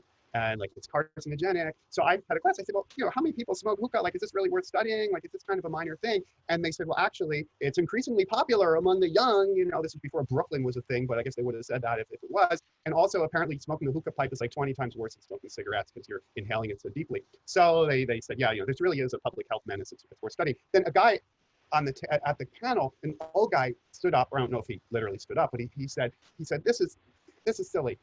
My uncle smoked a hookah all his life, and he's 80 years old and he's still doing fine. So how can you say that this causes cancer? And so I had a sudden realization beyond then I just exploded at the meeting. Like I just started I can't believe someone at NSF panel would say this. I am disgusted. I am walking out of here unless you retract this statement. Like that. Like I was so upset. But then I realized in addition to lots of doctors don't know anything, but also the data can be misleading, right? Because suppose you have something that really kills 50% of people. That's pretty bad. You can't get much worse than that. Well, half the people who do it, they'll be doing fine, right? So a lot of people will get evidence seeming to support. And if you know a lot of hookah smokers and half of them die, then you'll start thinking it's bad for you. But if not too many people know more than one of them, you can get this bias. So I realized that. Very interesting. Andrew? Yes. Sorry to interrupt you. Someone has a question for you. Can I ask it now? Yeah. Okay, so Jovo, I'm unmuting you. Hey, Andrew. So my question is... Okay, so some great stuff going on in the DLive chat. Morgoth told Millenial Woes he doesn't want to do Millenniyule this year because he is always voted most popular. Keith Woods didn't even make up a stupid reason. He just said he can't because it's Christmas. Sargon said it's too delicate right now. Richard Spencer wouldn't be seen dead with Woes again. Ramsey Paul told Woes he would do it and then just ghosted him. Those are a few that Wozy mentioned. Claire Core says she keeps trying to sign up for Millenniyule, but her booking just disappears. And then let's get back to the chat of where were the feces on Glib's return to the New York subway. It was on an elevated platform toward the end. 2 people shot at Amsterdam houses today. Stuff like that didn't just happen in recent years on the Upper West Side. Now it does. It's on the Brooklyn, Queens. Okay, this was on the Brooklyn, Queens border. So, guys, watch out for the feces on the elevated platform on the Brooklyn, Queens border. Did they start this summer to clean the New York subways every 24 hours? The return trip featured one spastic, ranting, maskless, blank man at the end of the car. I switched to a different car after he coughed. The trains themselves have never been cleaner. The feces were on the platform, not in the car. Same stuff, different spot. So subway cars are more important than the platforms. With respect to that error you made, it seems to me that if you had conducted a prospective power analysis, that error could have been avoided. And I know from your writings you're typically opposed to such things, but I wonder if your perspective in retrospect is whether it would have been helpful in this scenario. Oh, I'm not at all opposed to doing a power analysis before the study. Power analysis is a funny term because power is associated with statistical significance, what I'm not interested in, but I very much recommend very strongly in my writings. So I'm not sure why Andrew Gelman's head's always twitching, but I read that this twitching disease is often usually associated with extremely high IQ. To do a design analysis I think I should have, before gathering the data, done this. Now, this is social science. In social science, you don't need to do a power analysis. If this had been we're injecting people with a drug, we would have been required to do that. Unfortunately, real power analyses are terrible. We have this phrase, the 80% power lie, because real power analyses are almost always based on extremely optimistic estimates of effect sizes. I mean, there are even things in the literature which say a large effect size is this, a medium effect size is this, and a small effect size is this, but real effect sizes are like that, right? So yeah, if we had done an analysis to start with and we had said, oh yeah, well, if the effect is 0.5, then we'll have 80% power, it'll be great. That would have been horrible. But if we had very seriously thought about the effect size, in particular thinking about the idea that it's not affecting everybody and all that, we should have. Everybody should do, I don't like the term power analysis, let's say design analysis. Everyone should do a design analysis before gathering their. Okay, so Los Angeles has a George Soros district attorney. Wasn't very popular in San Francisco. When you gonna indict the police officers, man? Prick, coward. Do your fucking job. Justice for. Hey, what are you doing, bro? Fuck you. Don't be throwing that at me. Really? You hit me with it. Why you hit me with it? When you gonna indict the police officers, man? Prick, coward. Do your fucking job. Justice for. Hey, what are you doing, bro? Fuck you. Don't be throwing that at me. Really? You hit me with it. Why you hit me with it? Come on, bro. When you gonna indict the police officers, man? That's LA's new George Soros funded district attorney. All right, the perils of peer review. To return to the example of Amy Cuddy and the power pose, there are lots of papers in this literature. There's a group of scientists who believe that power poses are real, that the effect is detectable, and that it can indeed help millions of people. There are also a group of scientists who believe that any effects of power pose are small, highly variable, and not detectable by the methods used in the leading papers in this literature. So fine scientific disagreements exist. Replication studies have been performed on various power pose experiments. Okay, let's all do our power pose right now. And let me know if your hormone levels start going up, if you start feeling more powerful and confident and cocky, if you feel the testosterone surging. It's the null result from one of these replications that got this discussion going. So what is a null hypothesis? Null hypothesis. The hypothesis that there is no significant difference between specified populations, any observed difference being due to sampling or experimental error. Null hypothesis. Null hypothesis.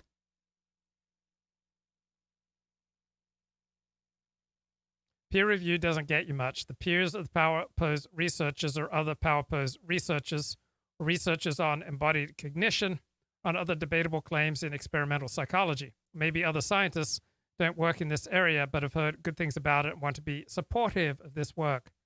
Guys, are you being supportive of each other? Are you supporting each other right now? Are you supporting yourself? Are you supporting me? Am I being sufficiently supportive of you? Let's all get supportive. Da, da, da, da, da, da, da. Sometimes a paper will get unsupportive reviews. The peer review process is no guarantee. Then authors can try again until they get those 3 magic positive reviews. Peer review, reviewed by true peers of the authors, can be a problem. The reviewers are trapped in the same set of misconceptions, the same wrong framework. So peer review is conditional. Papers in the Journal of Freudian Studies will give you a good sense of what Freudians believe. Papers in the Journal of Marxian Studies will give you a good sense of what Marxists believe. This serves a role if you're already working in one of those frameworks, or you're interested in how these fields operate. Can make sense to get the inside view. I've published and reviewed papers for the Journal of Bayesian Analysis. If you're anti-Bayesian, not so many of those anymore, probably think that all those papers are a crock of poop and you can ignore them.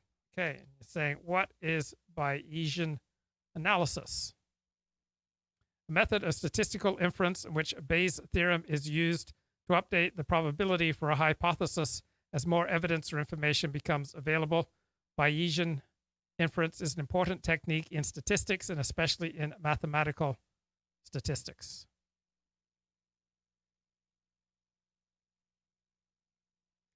Parts of the journals, Psychological Science, etc., have been the house organ for a variety, social psychology, that a lot of people don't trust. Publication in these journals is conditional on the peers who believe the following equation. Any probability less than 0.05 plus a plausible sounding theory equals science. So lots of papers in recent years have explored why the above equation is incorrect. But there are some peers that haven't gotten the message yet. Not that they would endorse the above statement when written as crudely as that equation, but I think that is how they're operating. Many of the papers being discussed are several years or even decades old, dating back to a time when nobody realized how wrong the above equation is.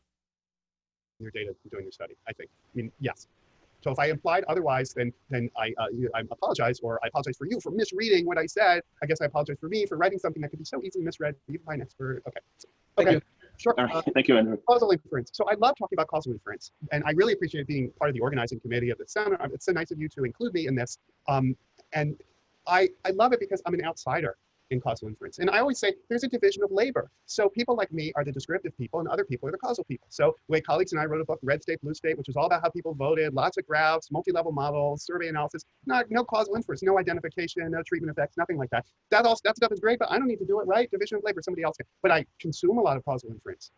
And so I think it's very good to have outsiders involved like this, outsiders who care about the subject. I'm not dismissive of causal inference. I think it's important. Every now and then I've done some causal inference too. Now, my colleague Jennifer Hill is... So Glenn Medley says he read Nicole Krauss's latest novel on the ride home. So Nicole Krauss used to be married to the much more successful novelist Jonathan Safran Foer. So for many years, people thought that he edited her or helped her, and that Jonathan Safran Foer was largely responsible for her success. They married in 2004. They divorced in 2014. Krauss enjoys swimming and dancing. So her latest novel is Forest Dark. Fourth novel. It is set in New York City and Israel. It's dedicated to her father. Its title is derived from the opening lines of Dante's Inferno, as translated by Henry Wadsworth Longfellow. Its chief characters are lawyer Jules Epstein, who is wealthy, divorced, and retired, and Nicole, an internationally acclaimed novelist, a mother of 2 sons, who is in a failing marriage. Wait, this is pretty heavily autobiographical.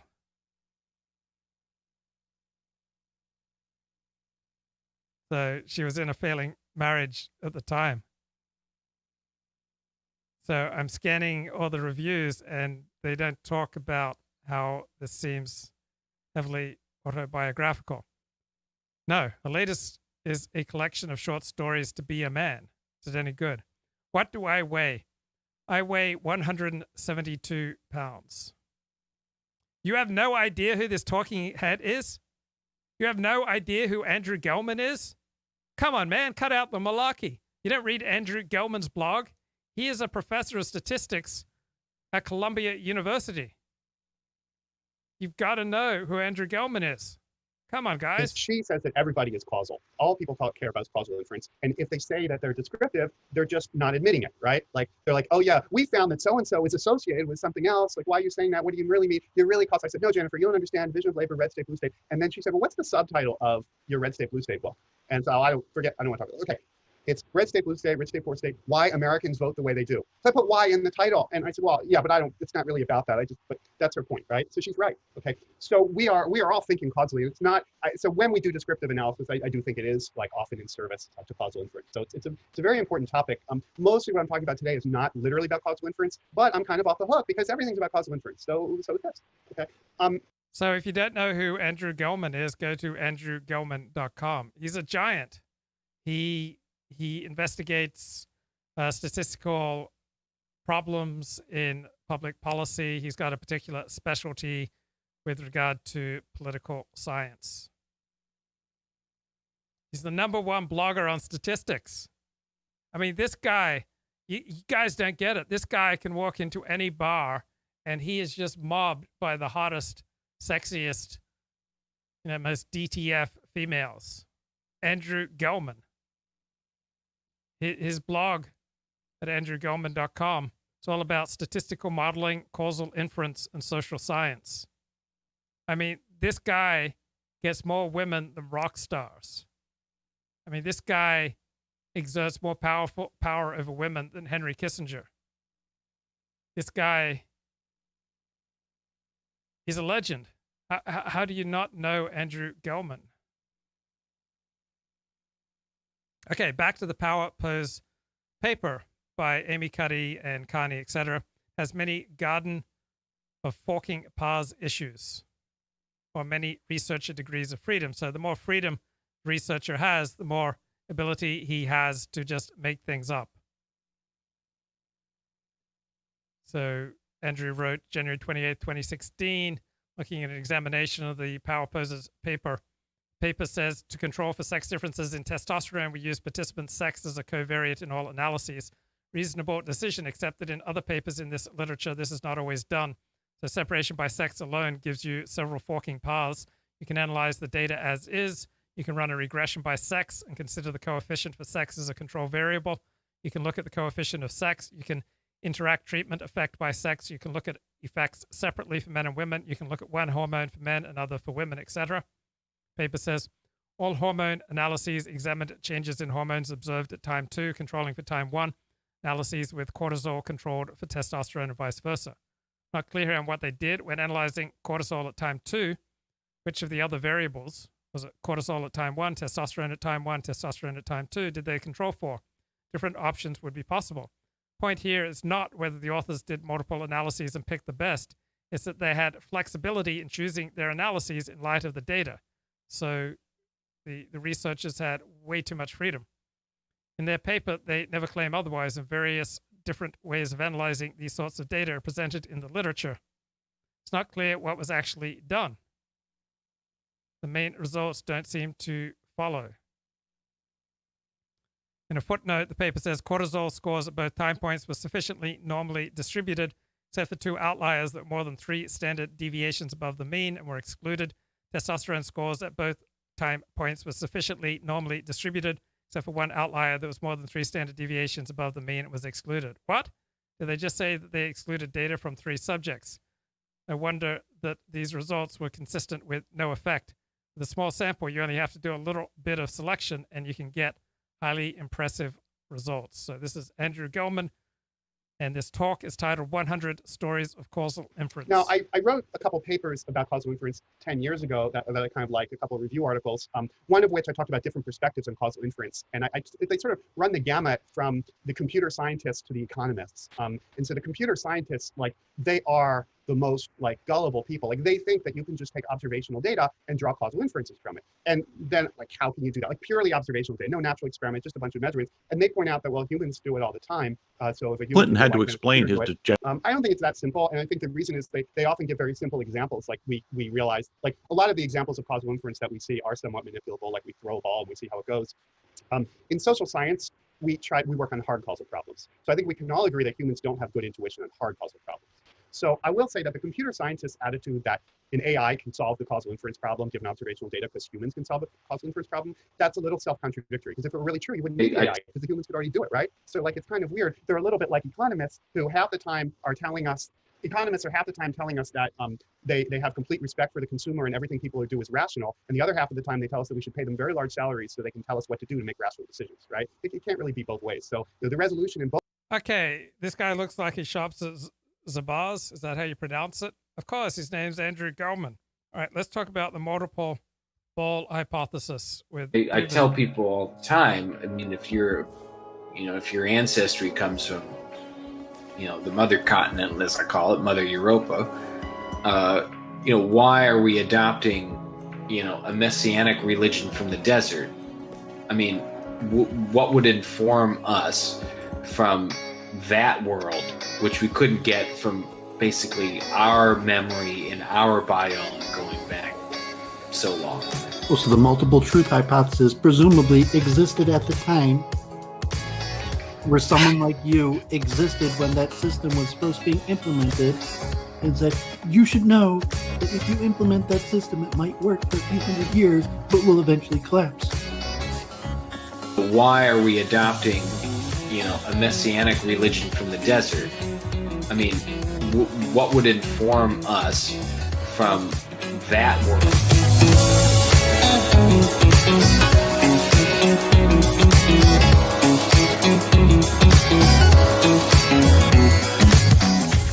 You should know that if you implement that system, it might work for a few hundred years, but will eventually collapse. All you're saying is that we live in a giant toilet. It's like, we already know. Yeah, it's reciprocal to its buildup or to its karma.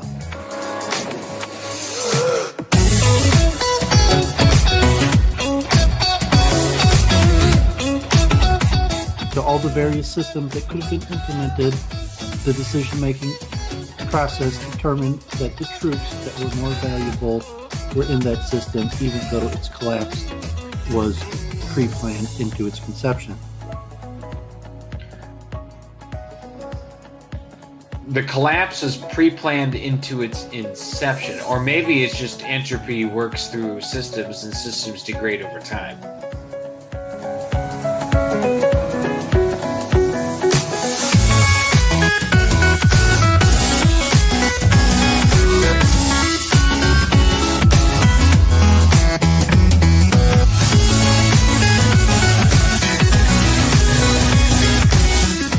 The creation of that code of law essentially allowed for Athens to become the mercantilist democracy that later kind of upended the whole Greek world.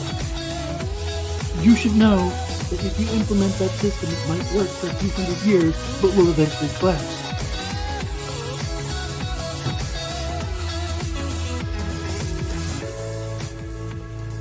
That was my hypothesis. Like, I don't care. I'm going through with it anyways. And it worked for a few hundred years, but the dissonance that was pointed out at the beginning eventually did collapse the system. Okay, And, let's see what's going on. You know with, that, and they. I'm doing good. How about you? Good, thank you. It's been a lot of stuff to deal with over the last few weeks, but I'm doing well all the same. I think it's a fascinating take on so many things that are going on now in our politics. So if you have a reasonable, responsible question or comment for the Z-Man or myself, please leave it and discuss the aspects of what it is that I'm reading. Influence over governments. So they were at the top of the power structure, but that had its limits. Government has the monopoly of force and must be responsive to the people, even in private government. Labor, of course, had numbers, and even in the most repressive regimes, numbers count for a lot. Of course, there was natural conflict between labor and capital. Then as now, capitalists want to exploit their workers as much as possible. One solution to this was tripartism, which is economic corporatism. Labor, government, and employers work together to form economic policy. Labor would be organized into unions whose leaders would sit at the table with representatives from the state and industry to fashion policies that maintain stability and economic prosperity. For most of Europe, this has been the explicit arrangement. In Scandinavia, what is often called socialism is actually corporatism. Workers get generous benefits, but the state protects business from competition. In other parts of Europe, it is not as explicit, but the social contract is based on the cooperation of the government, business, and labor unions. The irony is that this was the approach favored by fascist movements, but no one dares to mention that bit of history. Before we get on to the United States, Z-Man, please, anything you'd like to bring up about anything that I just read, please go ahead. Yeah, it's a funny thing. It really is an odd time we live in, and that is we have this weird sort of amnesia about the very recent past in many cases. And certainly, I'm old enough to remember when people didn't understand what corporatism meant, and that that this was largely, for the most part, an idea that was popularized by fascists, although the Catholic Church popularized it as well. In England, you also had a sort of twist of localism. Chesterton was a fan of localism. What was his name? Hilaire Belloc. This idea that there has to be essentially this balance, and it certainly makes a lot of sense in terms of a European idea to have this long tradition. You think about what was the medieval world, and the medieval world was this balance between not only the church and the state and the peasantry, this sort of three-legged stool, but there was also within the aristocracy this balance. This understanding that you had these reciprocal relationships, duties that were both hierarchical as well as horizontal relationships. So this notion of balance within a society, to Americans, our frontier mentality, which has always been a part of American culture, makes it a little tougher to understand. But this was something that people used to understand. I remember learning it in probably grammar school or something, or middle school or something like that. This was not some new knowledge that has been lost or something. But it was this understanding though that there has to be a balance. And conservatives, Bill Buckley used to fondly say that the problem with socialism is socialism, but the problem with capitalism is capitalist. And that the role of the state was to restrain these people and keep them from abusing the rest of society. So this understanding of a balance is not a new thing. But it's completely forgotten today. It's completely alien to our thinking today. We are so marketized. We're so drenched in commercialization of everything that even our morality is designed by the marketplace, or at least we think it is. And so this idea of balance and competing power centers, no one even thinks about it anymore, which is really kind of weird given what's happening in American society. But It sure is interesting. I mean, what you bring up, especially when one considers that corporatism has such a long history, as you mentioned in the article, and we'll get into that, I imagine, in a few minutes. But talking about America, I'll read it from your article again. In America, this arrangement was never formalized. Industrial unions flourished in the North, but never got traction in the rest of the country. Into the 20th century, the central government was too weak to bring labor and capital to the table. Instead, we got an informal version of tripartism, with activist groups inside the political system negotiating on behalf of labor. The political class used regulation rather than force to bring business owners to the table. For the most part, this system worked well enough through the 20th century. It was not perfect, nothing is, but all the measures of society improved. Even as the West moved into post-industrial economies, the system held up. That's increasingly not the case, especially in America, as we move fully into the technological age. That old informal arrangement is falling apart and being replaced with a bipolar social order centered on money and information. You see this with the Democratic Party. A generation ago, Democratic politicians would court industrial labor unions and salt their platforms with promises to the middle and working class. They were the party of labor. Today, Democrat politicians would not be caught dead with the union boss. Instead, they hang out at Davos with bankers and global titans of the information age. They salt their platforms with weird aspirational messages that resonate with bourgeoisie bohemians. It's really, really a lot of important stuff here. There's a hell of a lot more to come. But Z-Man, anything to say about what I just brought up? Yeah, it's funny in that if you look at European political parties, some of them, a lot of them still have explicit references to this idea of corporatism, of balancing, where combination of labor, capital, and the state, and all this stuff. And although that's certainly fading away, but in the United States, who speaks for labor? When was the last time we heard a politician talk about working people, actual people working? They use these strange euphemisms like working families, which always in the context of a Democrat saying it means not working and not actually a family. It's a really, it's that sort of Orwellian language that you get all the time. But there's no one in Washington lobbying on behalf of STEM workers in the United States to compete against the arguments about having millions of Indian and Chinese laborers come over and coming over and working in conditions that we would never impose on Americans, we wouldn't allow oftentimes. But also with special subsidies. People realize a lot of these contracts that come over end up with federal subsidies to encourage the use of foreign labor in these temporary contracts and green card or visa labor versus Americans. There's nobody in Washington who speaks for the guy who spent 5 years getting a programming degree and busted his butt to get to be a mid-level programmer somewhere, who's now going to be thrown out of work because, well, they can get 3 Hindu guys living in a flop house somewhere in San Francisco to his job. We don't even think about these things anymore, and they're not even discussed. It's not even a part of the conversation. And that old order, I'm old enough again to remember. We had these conversations. If you go back and you look at political debates in the 1980s, what did they have? conversations about, well, what's going to happen to the working man in this as we transition in the economy. And the Democrats used to complain about, telling a man who spent his life working on an assembly line that he's now going to flip burgers. That was like awful, or working a service job or something like that. None of this kind of conversation happens today. It's all falling apart, and that comes with consequences. We're seeing this, these public outbursts, this populism. That's all a result of this. People can't articulate it, but they know something seriously wrong. Yes, they do, and that's the part of the problem is they can't articulate it, obviously. But at least they realize that something is wrong. But realizing that something is wrong and not being able to articulate it and therefore advocate serious change is a problem in itself. So we're sort of, I think, off between this rock. Ricardo says, "I didn't realize that Joe Biden was this based." In a hard place now, which is unfortunate for a host of reasons. But I won't get into those right now. What I will do is get back to your article. You right. The new system is an informal arrangement. Joe Biden sounds just like Z-Man. Between Silicon Valley, Wall Street, and the political class in Washington. Left out of this is not only labor, but the bulk of business, which does not operate globally. You see this with COVID. Exceptions were made for the giant corporations, but not the small and mid-sized business, forced to knuckle under to draconian measures. A great transfer of power and money is underway from the middle class to the elites. Just as capital was able to exert influence over the state in the old industrial tripartite system, money and information is now able to push around the political class. You see this with tech monopolies. Many in Washington know this is a serious problem, but they are powerless to stop it. Not only can the tech giants buy the votes they need, but they get to read everyone's email and text messages. In the information age, control of information is as important as controlling the money. What America is racing into is bipartisan, an informal alliance between Silicon Valley and Wall Street, with Washington as the junior partner. Silicon Valley controls the flow of. And PD Mangan tweets, "If we didn't have a diabetes epidemic and people had adequate vitamin D levels, we might hardly notice the coronavirus. Then we could protect the vulnerable, let the rest of us get on with our lives, but here we are." Information, while Wall Street controls the flow of money. When necessary, Washington supplies the force. There is no role for labor or even for the public at large. In a world where elections are ceremonial, there is no need for Washington to appeal to the voters or even pretend to do so. Z-Man, anything to say about what I just read? Glib Medley says Joe Biden is reasonable but not responsible. Yeah, I think it's really an important thing that's happening in this country, particularly when it comes to our elections. Washington is becoming a junior partner, and all this attention is focused on, say, the whole Trump thing, the rigged election stuff, and there's all kinds of shenanigans going on there. And I don't believe that was done by a concerted conspiracy out of Washington. I think it's just emergent behavior is really what we're seeing. You ribbed up all these people all over these. You go look at the election commissions and voter people and all that. They're all left wing, and they just got all excited, did a million little acts of subversion, but. If there's no point in voting, and there's no one in Washington that's going to say, hey, wait a second, this system that allows us to be in power needs to be legitimate, or otherwise, well, there's going to be problems. Casinos are really good at getting cheaters. They invest a lot of money in this because they understood something very early on. If the players don't think the table is honest, they're not going to sit at the table. So they make sure the table's honest. And in the old days, when the mafia ran Vegas, they would break a guy's legs right out in front of the casino and say, this is what happens to cheaters. So Ali from Stop the Steal, he says that he's willing to die for this fight. And Richard Spencer tweets, "Is there still time for Ali to die for Donald Trump?" Pan-European Movement tweets, "Nation states are eroding due to the nature of our globalized economic system.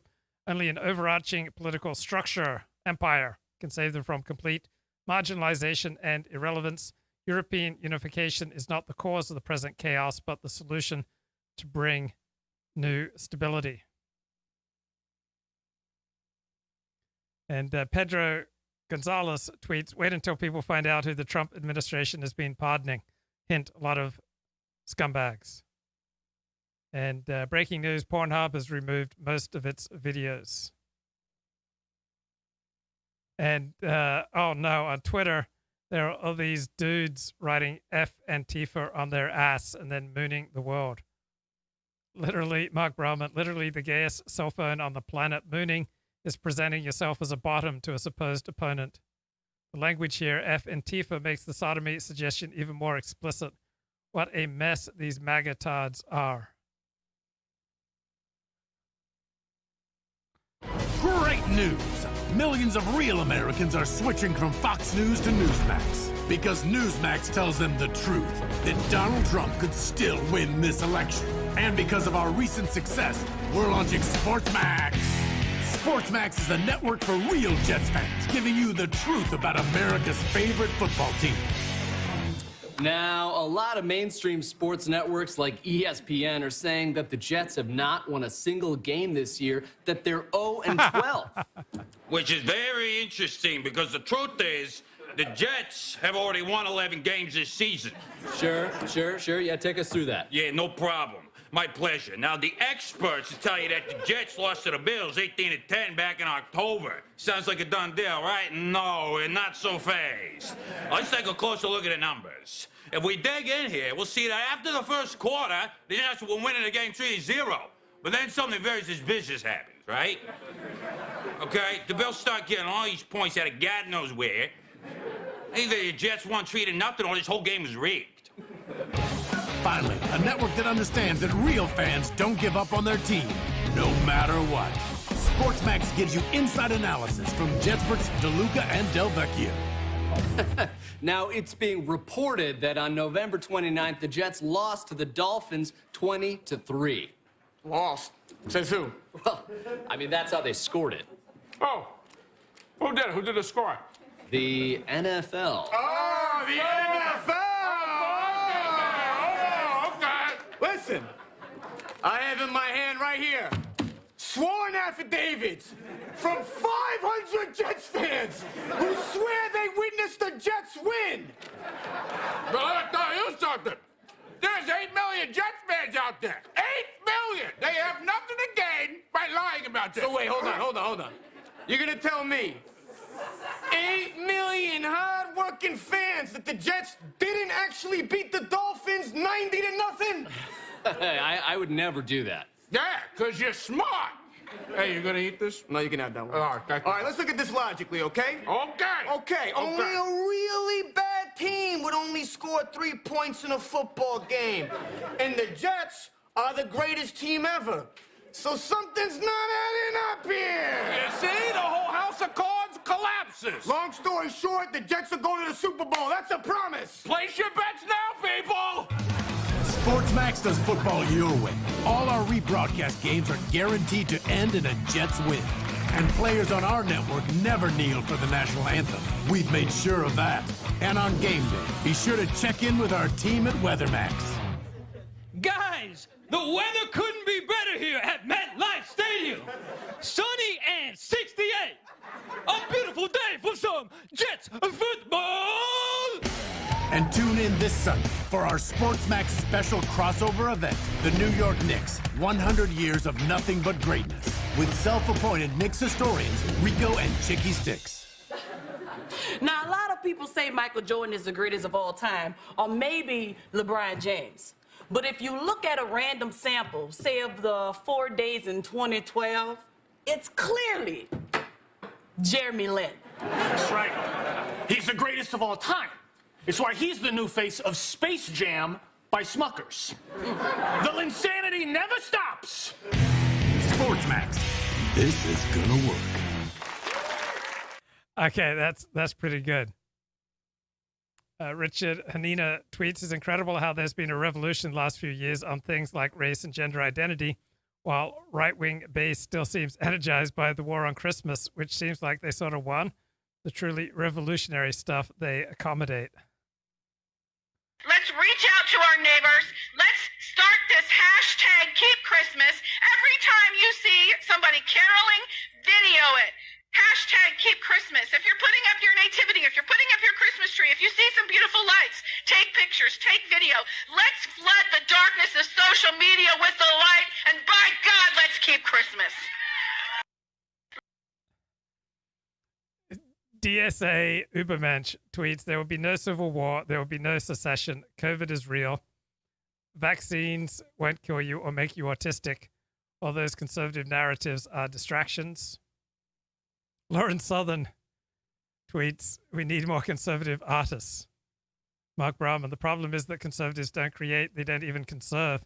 This is because conservation isn't even possible. Only life and growth or withering and death."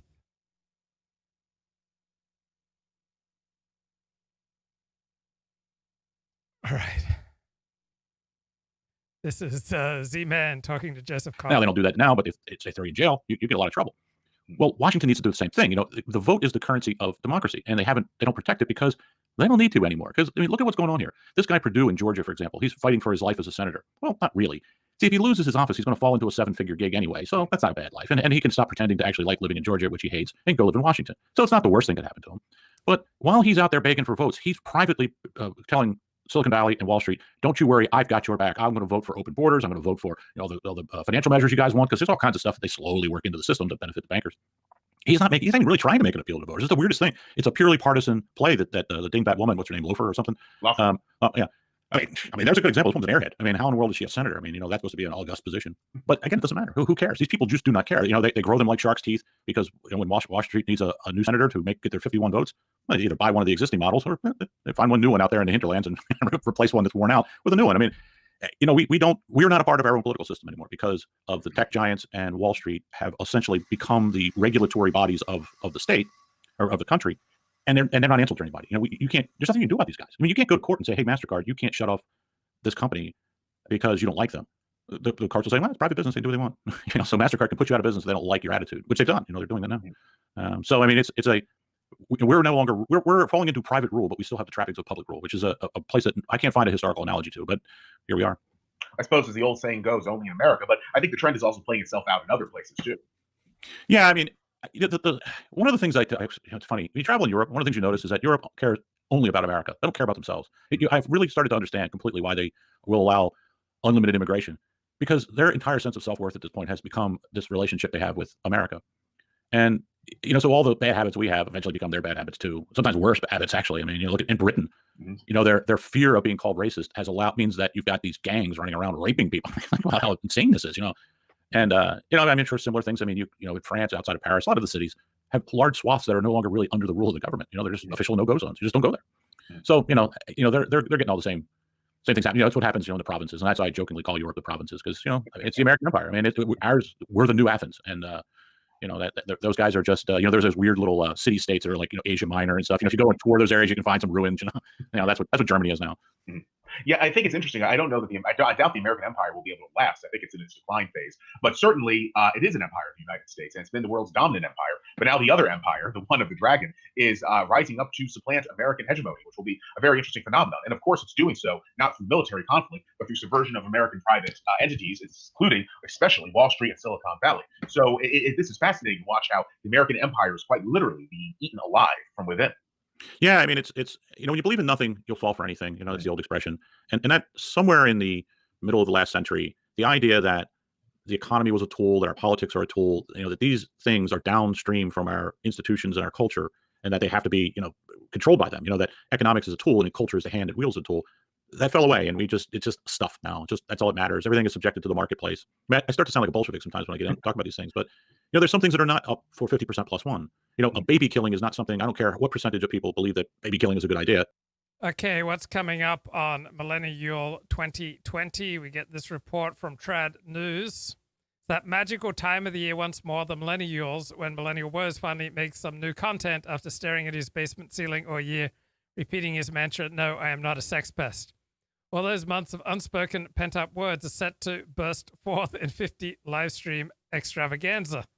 Like the waters of the Ruhr dams cruelly breached by evil British bombers in a totally unprovoked attacks, for which Woes has already apologized. So back to the alt-right, okay. Yeah, so you mentioned Millenial Woes in one of the podcasts, and I'm not sure if it was you or your co-host, but at one point he was accused of apologizing for the Second World War for the sake of money. And I think that's not really the case. He wasn't most playing to his audience because his audience was German. But to get more into depth in this, I deal with Millenial Woes on a quite regular basis. I talk to him a lot. And I think one of the reasons that Millenial Woes thought it was a good idea to apologize for the Second World War from the English perspective is that he interacts a lot more with Germans and Dutch, Germanic nationalists than he does with English. And this has to do with the fact, I think, that there is a stronger movement on the continent. There are more events on the continent. There are a lot more people active on the continent. So that's the people he deals with, and that's who influences his thinking. I think it was incredibly distasteful it was almost like Tony Blair apologizing for slavery, as he did do about 8 years ago or so. Mm-hmm. When there was the anniversary of the abolition of slavery, and he apologized for slavery on behalf of the British people. And Millenial Woes pretty much did that. Now, the Second World War was an incredibly complicated series of events that led up to it, and none of it had to do with white nationalism whatsoever. So this is David Yorkshire, joined by Faust Lanzer, the head of the Erkenbrand series on classical music. This is something that has been imprinted upon the Second World War, both by the extreme left and the alt-right, or call it what you want. In retrospect, this is... Yes, but you see the point I'm making is, if you're dealing with a lot of Germans and Germanic nationalists who are of the opinion that the Second World War was the fault of the English, then it might influence your thinking that you were in the wrong. I think, personally, that he's simply depressed. I really think that he needs help. Now my co-hosts, they are less sympathetic to him because they are also Scottish, and they see Millenial Woes as letting the side down, if you like. I would like to see Millenial Woes get help, and I would like to see people who are close to Millenial Woes actually help him, because I think that he's fallen back into depression, and I think that's really what all these apologies and so on are all about. And he's developing all kinds of strange complexes, like the messianic complex that he has now, and so on.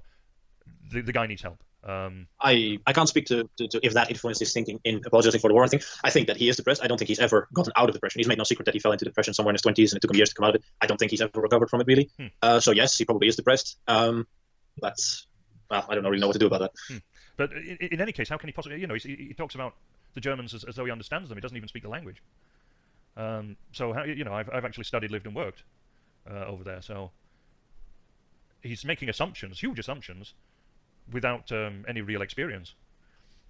You see, when I speak to my German and Austrian friends, we just see the Second World War as some kind of historical fact, in the same way as I would speak to a Frenchman about the 100 Years' War, the Napoleonics or something. But there's no sense of recrimination or that it was somebody's fault or anything like that. Well, and this is the point. It could quite possibly be. Yeah. This is the point. I want a nationalism where we can all be proud of our ancestors, in that they were brave people fighting for what they thought was right, and where no one has to apologize, because no one should. Yeah. The Second Well, World I War. think possibly. Go on. Well, I think quite possibly you can blame me for the fact that Woes apologized, because I constantly complain about the English, and the eternal Angloism meme I use very frequently. So maybe it's just my influence on him, because I hold a lot of grudges against everyone who's not Dutch or German. Like, I still think we have to refight 30 Years' War, the Channel Wars, and we have to put Wilhelm III again on the English throne. So that's quite possibly the reason. well, the irony is, of course, that the Germans walked straight into your country and took over it. So, but they're the same people. Yeah. Should have been on their side. Right. Okay. Dear, oh dear. We made, but the mistake we made is not joining the German Empire in either 1648 or 1870. Okay, so I see where you're going. But ultimately, we're all related. I mean, you talk about the eternal Anglo. I find that extremely offensive, because you're more or less conflating us with Jews. Yeah. And you've defended Jews in the past. Well, and I you know did. You've defended Jews in the past. And don't forget that the bloody Jews who came to Britain came from your country. They were brought over by Cromwell from bloody Holland. So, don't you dare bloody talk about us. But you know where that eternal Anglo thing comes from, right? It's because the English constantly kept switching sides and setting European countries against each other, so that no one single power could establish themselves on the European continent and challenge you on your little island. That's why a lot of continentals have issues with the British. But that's just diplomacy. Everyone does it. It's just that we were better at it. It's your islands, right? Why? As I say, the problem is, and why a lot of people hate the British, is we were too successful. And you see, I'm very right wing, and I believe that success is a good thing. And absolutely, failure should be punished. Exactly. Yes. Well, I'm not sure about that. I think that one can try and fail, and it's certainly better to have tried something and failed than not to have tried at all. Well, failure punishes itself, really, doesn't it? It does. Yeah, that's right. You feel bad about it, but there are two ways of looking at failure. That's very mild failure. You can properly fail. You go bankrupt, or you starve, or you get killed. Not necessarily. I mean, look at Robert the Bruce. He failed a few times before he became King of Scotland. But anyway. So he didn't fail very hard. Well, he failed pretty hard, but obviously not hard enough, because he still became king. Yeah. Yeah. I mean, there are degrees of failure. The point is, I think that the whole thing about everything's in degrees. Everything's a bell curve, as a friend of mine is accustomed to saying. Yeah. Look at the national. Okay, what's coming up on MILLENNIYULE 2020? Yes, at long last, the Woes drought is over, and a 2-week blitzkrieg of dissident chat, a Barbarossa of cozy questions, sighing pauses, and chuckling responses is about to be unleashed on the YouTube faithful, featuring dozens of diverse dissident thought leaders, all of whom believe exactly the same thing, i.e. that Hitler or Woes did nothing wrong. So without more ado, here is Trad News' pick of the Millenniyules. Greg Johnson, the much esteemed founder of Counter Currents e-zine. Despite the deplatforming of his books and demonetization of his content, the highly erudite Johnson is kept in bread and butter by a coterie of rich donors around the world. Dangerfield, with an intellect that resembles a traffic light squeegee man, Dangerfield is probably the most trite, stupid, and low IQ person to make it through the rigorous Millenniyule selection process. He is a sleazy sexpat based in Thailand who openly boasts about having sex with she-males. He's also a leading light in Mark Collette's Built to Fail neo-Nazi patriotic alternative I've had party. sex with transsexuals. There you go. What the hell? You know. Really? Yeah, post and pre-op as well. Hang on a minute. I've got to get my head around this. So a pre-op looks like what? A pre-op's still got a penis. If it's a man becoming a woman, obviously, and a post-op after operation has no penis, has a crafted vagina. Goodness me, you've seen worlds that we could only, I don't even think my imagination summoned Well, them, really. all that money you spent on cereals, you know, now you're saving it, you should invest it maybe in a trans. And how was it with a pre-op? How was it? It was a shock because I didn't know. It wasn't something I tried. I didn't go out looking for a man with a penis dressed as a woman. I went out looking for a lady. So it was like Mona Lisa, that moment in the film where it's like, bloody hell. Absolutely, I know the actor. And were you shocked, or did you just go with it? Well, it was madness because we ended up having a fight whilst we carried on having. She started sucking my penis. Yeah. But then went for me, like proper punch in the face or something. Why? I have no idea. I mean, I think a lot of people I've met in the sex industry, not all, hashtag not all, a lot of them have got sexual traumas, and a lot of them I think are trying to somehow, you know, work through that in the real world, in the present situation. Right. Okay. But it was shocking, just bang. I mean, a man's arm with fingernails on is a dangerous weapon. Really. So when you witnessed the penis, how did you react? Did you go? Well, this is the weird thing because from the penis up, one of the hottest women I've ever seen. You know, seriously, absolutely beautiful. But when I realised that it was a bloke, it was a bit like it seemed more perverted to stop. Because I was aroused as hell. I was absolutely in the mindset. flying, yeah. And I thought, hang on, what? This would be mad to leave. There is a funny end to this, though. So we had this sort of sex, and as we're having sex, it became it. That was just a mistake. See, we can all do it, David. She became more masculine. The male veins come up on the neck. Oh, the big trap muscles got bigger. Here we go, mate. You know, transforming. Absolutely became more masculine. You can have all the hormones in the world, but your sweat is quite masculine. You're going to cough and you're going to grunt. Nipple appears and all that. Right. You're going to grunt like a man and all this. When I'd finished, and it was me that finished, I come. Yes. Afterwards, I didn't know what to do, and I sort of patted him on the back. Nice one, mate. Look, I'm sure we've all been there. like we're not ourselves when we have an erection.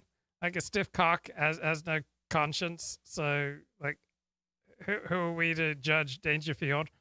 Student says Dangerfield is a former stand-up comic whose comedy show was called Sex with Children. I mean, how funny is sex with children? And student says, just think of all these cucks who've been whining and complaining about YouTube censorship, but given the choice, choose to sit between the Globo Homo Google butt cheeks rather than come here onto D Live, where no word is banned, no algorithm picks and chooses what you can and cannot say. These cucks love their tyrannical pro-tranny chat moderation and don't even know it. Cuck me harder, Google Daddy. So Dangerfield is a leading light in Mark Collette's Built to Fail neo-Nazi patriotic alternative party. Many Woes fans are asking why such a magnet was chosen. The answer is simple, because Woes hopes that having a ladyboy lover on his show will encourage people to view his own sexual irregularities in a more favorable light. This may also explain why he has invited Canadian trad Catholic Davis Orini on this year.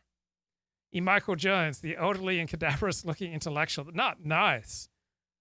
E. Michael Jones is always a popular choice on Wignat shows that want to turn down their rabid Jew hatred.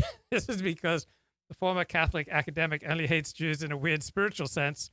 It has nothing whatsoever to do with race. E. Michael Jones has written several books in which a WASP Jewish elite oppress Catholic Americans by forcing them to watch porn in the suburbs. He often travels to Africa and believes that Western civilization can be saved by getting rid of atheistic whites and replacing them with Catholics from Africa. Woes' 25% Italian blood means that he is in with a chance in E. Michael Jones' New World Order. J.F. Gariepy. It wouldn't be a Millenniyule without J.F. and his Pepe Le Pew comedy French accent. J.F. is known for his close association with notorious dead pedophile billionaire. Look, that's not fair. I don't think he had a close association with that Mossad operative who gave him money. who wouldn't take money? In his former career as a scientist, JF did research that was funded by Epstein, despite hoarding extreme Nazi views. Okay, that's Trad News' wording, not mine. Whereas Epstein liked physically immature... No, I'm not going to go there. JF played a key role in getting Nick Fuentes kicked off YouTube. If for this reason, nothing else, it is wise for Woes to stay on good terms with him, as Wosie's YouTube channel is hanging by a thread. Personal one. It was not one where I never intended that my crowd would join me on that. I never asked for help in finding the places where Nick Fuentes was using homophobic slurs. I did it all myself. For the last few weeks, I've been regularly watching some clips of Nick Fuentes and noting timestamps. And those of you who really follow the TPS show, you know that I know my stuff. It's like whenever he had a strike, I knew where the timestamp was. That's because I do a lot of research. I spend my days, especially when I'm in a quest for vengeance, especially when I've been insulted, I will spend my days, all of my intellectual resources in documenting your errors, and I will hit with reports, which is what I had done when I had gotten Destiny banned from Twitter. We even got a temporary ban going on Twitch. When I see someone who's an enemy of mine violating the TOS, I will go on a absolutely autistic quest to document every single timestamp where a homophobic slur can be used, or some violation of the rules, or an appeal to violence, and I will pursue the destruction of those who attack me. Now, here's where I hope that we can agree. Here's where I hope. Okay, so Personal. I have essentially the opposite attitude of JF. I am strongly against trying to deplatform people. I'm strongly against turning people into YouTube authorities. I'm strongly against essentially being a capo. I'm strongly against getting into feuds. I'm strongly against trying to hurt people, even if they criticize you, even if they mock you. I'm strongly against this search for vengeance. I just have the opposite view to what JF just articulated. So back to Trad News here. Mike Enoch. Woes' recent experience of being accused of sexual shenanigans has made him more aware of those who have suffered real sexual abuse. This includes his guest for Monday the 28th, Mike Enoch, the much-respected Führer of the built-to-fail National Justice Party. While Enoch's followers see him as a strongman figure, he's actually a pathetic victim of sexual abuse. As a henpecked husband, he was apparently forced to have sex against his will by his demanding Jewish ex-wife. But people often laugh at these victims of reverse service sex. The psychological scars run very deep, as Enoch can attest. And there'll be MILLENNIYULE, the soft-spoken Faroe Islander, is a popular presence on the Nazi and alt-right, thus the perfect person to fill the Christmas Eve 10 p.m. graveyard shift. Frody, who is named after a hobbit, is the organizer of the Pansy Forum, well-known get-together for international Hitler enthusiasts. Woes, of course, went hardcore neo-Nazi after he was docked in the wake of the 2016 Hellgate fiasco. Likewise, Frody can also be found at Ukrainian Nazi metal festivals like Pact of Steel, where the shirts and ties come off and the swastika tattoos and the strap-ons come on. And I'm pleased to welcome. Okay, so let's get a little video here from the Pact of Steel conference, a promo. And I'm pleased to welcome here all of you on behalf of Pan-European Reconquista Movement, Militant Zone, and Plumbing Club. This is okay, sorry about the lousy audio. Pact of Steel conference, and now we continue with tradition. Maybe it'll get better if I play it in 2x. Pact of Steel. This is the promo. December 14, 2018. the auspices of the Pan-European Reconquista Movement, Women Club, and Causal Zone. Pact of Steel Conference is held at Reconquista Club in Kiev. Look, these seem like nice people. I don't know why anyone would be concerned about that. All right, that's a brief summary of what's coming up on Millenniyule. It's wrong. That's always wrong. It's wrong in all places and all times. And you can convince people of all kinds of insane things, but they're still insane things. Truth is truth. And as soon as you stop believing that, well, then this is where you kind of end up, I think. And that's what's happening to us is that China looks at America and says, well, everything's for sale there. These people don't believe in anything. So why shouldn't they buy us off? What do they have to fear? Exactly. I mean, Joe Biden is in the presidency. If you're China right now, you got to be thinking, even if you suspect that there's all kinds of shenanigans in the election, you have to be looking and saying, wait a second, why do we have to fear these people? They're perfectly happy with us having this mumbly, incoherent loon as president and his crooked son. I mean, I'm old enough to remember when Bill Clinton had to explain his degenerate brother. Bill, I mean, it wasn't that long ago. Ronald Reagan had to explain some personal problems in his family, like one of his kids was a nut. Yep. And Jimmy Carter, his brother, always getting caught taking a leak outside in Georgia somewhere. He was a very he was a very earthy guy. I mean, it seems rather innocent today. I mean, we would all much rather have Joe Biden's son with a propensity to whip it out in public rather than being a crack-smoking Chinese agent.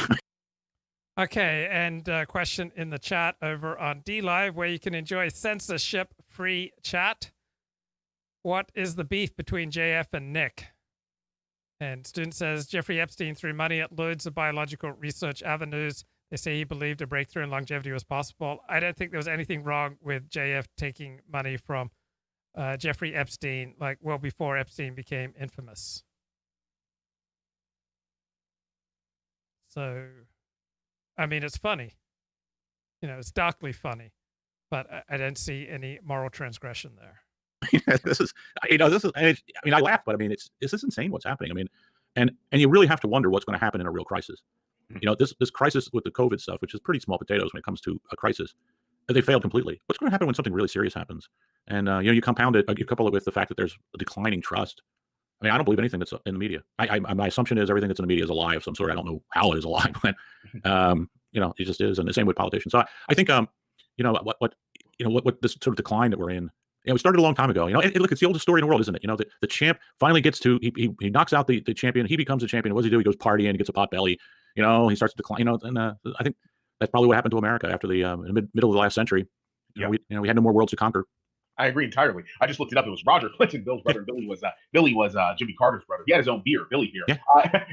Interestingly, but I think it's undeniable that America's in a decline phase right now. It's someone like Biden probably wouldn't even dispute that. He probably sees himself as just trying to get the sweepings of what's going on for his own enrichment, and that explains what's going on with him and his son Hunter. So it's fascinating how that has turned out. It's really very much a sign of the times, and in an odd way, America deserves this unfortunate turn of events. What I find interesting is presuming that Biden is elected, that Trump doesn't pull it out somehow with Congress, which is still possible, but it would take a hell of a lot of guts. But anyway, presuming that doesn't happen, I think that Biden would be pressured through his son from day one to resign for Kamala Harris, who's, I think, the person that the Democratic donor establishment really wants to be president. They probably view Biden right now as an impediment to their power, as they view Trump as an impediment to their power before the election. Yeah, Harris.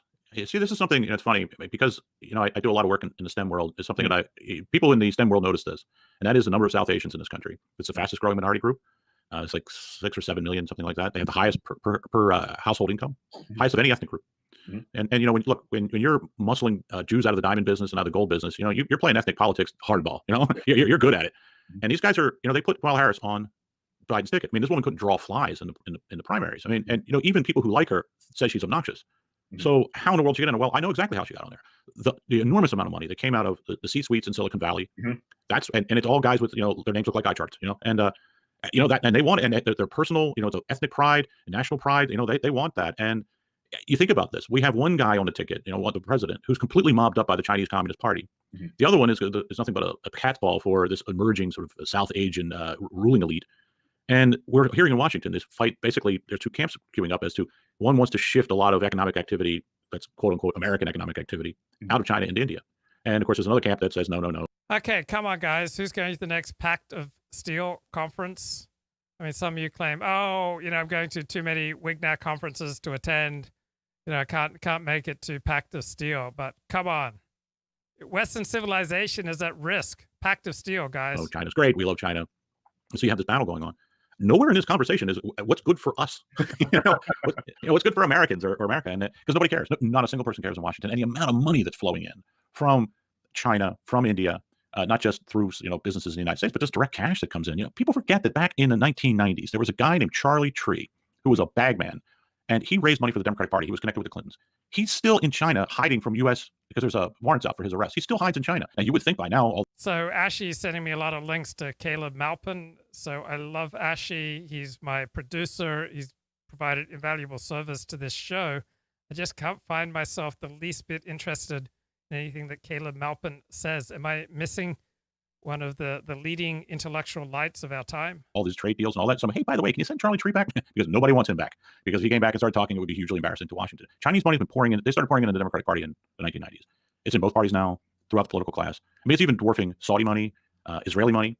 The Saudis and the Israelis, it's funny, these are two adversaries. No, they're not. They work hand in glove. They've been working hand in glove on U.S. foreign policy for a long time. But the Chinese are, they're throwing their weight around. And look, what are we going to do about this? Nothing. Because who do you think's buying treasuries? It's either the central bank is buying treasuries back through, money laundering them through the banking system. We have a treasury auction. The banks. Okay, this is nonsense. I mean, I enjoy Z-Man, but we're not reliant on China to buy our treasuries. Our treasuries would be just fine. Our economy would be just fine without China buying our treasuries. China does not buy our treasury bonds out of kindness. They do it out of their own self-interest. So I know Z-Man has 1,000 interesting opinions. He's wonderful to listen to. The problem with doing what I do, what Z-Man does, is that you'll say a lot of things that you don't know much about. Banks buy them, and then the Fed turns around and buys them back from the bank. That's just monetizing the debt. And the other group is Chinese. So the Chinese can do a lot to wreck our economy if we play rough with them. So I think we just have your kids start learning Mandarin, I guess. Do you suppose that the Chinese will be able to have a long-lasting presence as the world's undisputed superpower, or do you think that they would be taken down from their own internal issues? I personally think that they can certainly become the world's superpower, but I don't know how long they'd be able. Okay, here's JF Gariepy arguing that Jews started World War II. Oh boy, we need to talk about World War II, Stefan. World War II was not an intra-white war. World War II was a proxy war involving the international Jewish community. World War II has been declared even before the beginning of World War II. International Jewry declared war against Germany.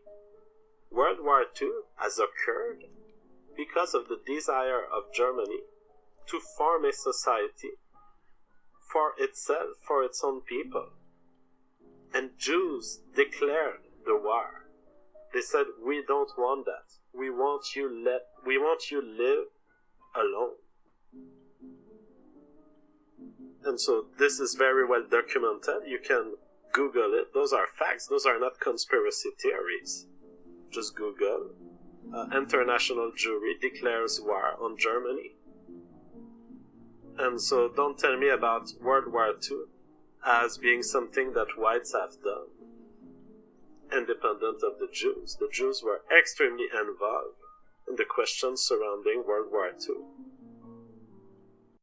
Okay, and Ricardo says, well, at least Z-Man doesn't parrot neoliberal talking points. I mean, who cares? Like, if he's saying something absurd, is the excuse or is the praise, oh, well, at least he's not parroting neoliberal talking points. I think what matters is trying to be correct, trying to be wise, trying to say things that accord with reality. Able to last as such, but I could very well be wrong there. Any take on that, Z-Man? Yeah, the Chinese have three problems in my view. One is that if you go back to when they were able to join like the World Bank and IMF and all that stuff, all these international organizations, they had to clean up their financial house. Okay, Ricardo says, I've never heard Z-Man say something absurd. The notion that the American economy depends upon China buying our treasuries is absurd. Just absolutely absurd. And basically, they got American bankers said, hey, what's what you do? You do the good bank, bad bank thing. So you take all the crap that you don't like, you create this bad bank and you transfer it all to there. And then you take all the good stuff, you put it in the good bank. And okay, that's not going on. That bears no resemblance to reality. then you just make the bad bank go away. And that's kind of a joke. It does work that way. When you have an actual bank that goes bad, what you do is that you say, well, all right, some company, another bank is brought in, they may buy up the good assets, set them free, and then the government will take over the bad assets and slowly wind it down. So it's not, a huge problem. When I say bad assets, underperforming loans, that kind of stuff. And there's actually companies out there that buy underperforming loans on 50 cents on the dollar, and then they work with the borrower, whatever. Well, it's a process, and it's a legal process. We can all understand it. The Chinese took their word for it and simply transferred stuff into a bad bank, and then poof, the company went away. Well, that's not really how banking can work. But it's an attitude they've had. It's a bandit economy. And at some point, it survives mostly because it's a parasite on the Western economy. And at some point, all parasites have to live on their own or die with with their host, and that's a problem. Okay, whoops. I want to take back my last criticism. He is touching on something important here. China has enormous debt issues, like far greater than America has. So Chinese government, Chinese corporations, Chinese business, overall enormous debt issues, far more severe than what America faces. And he just articulated it there. And I was hasty and I was wrong to criticize him for that point. The second problem that they have is that the demographics, they're getting old fast. That one-child policy really was a bad idea. And yes, and he's correct here too. There's a lot of unmarried middle-aged men now, starting to turn up in China. And that's going to be a huge problem. There's 3 million people who live in caves in China. I mean, it's rich along the coast, but you get into the interior, it's still extremely poor. So that's the second problem. The third problem, though, is China's always been an extremely low-trust society. And, you can't really make a market economy work in a low-trust society. It just can't. And at some point, this financial game that's being played right now where, they sort of live off of the Western economy, Europe and the United States.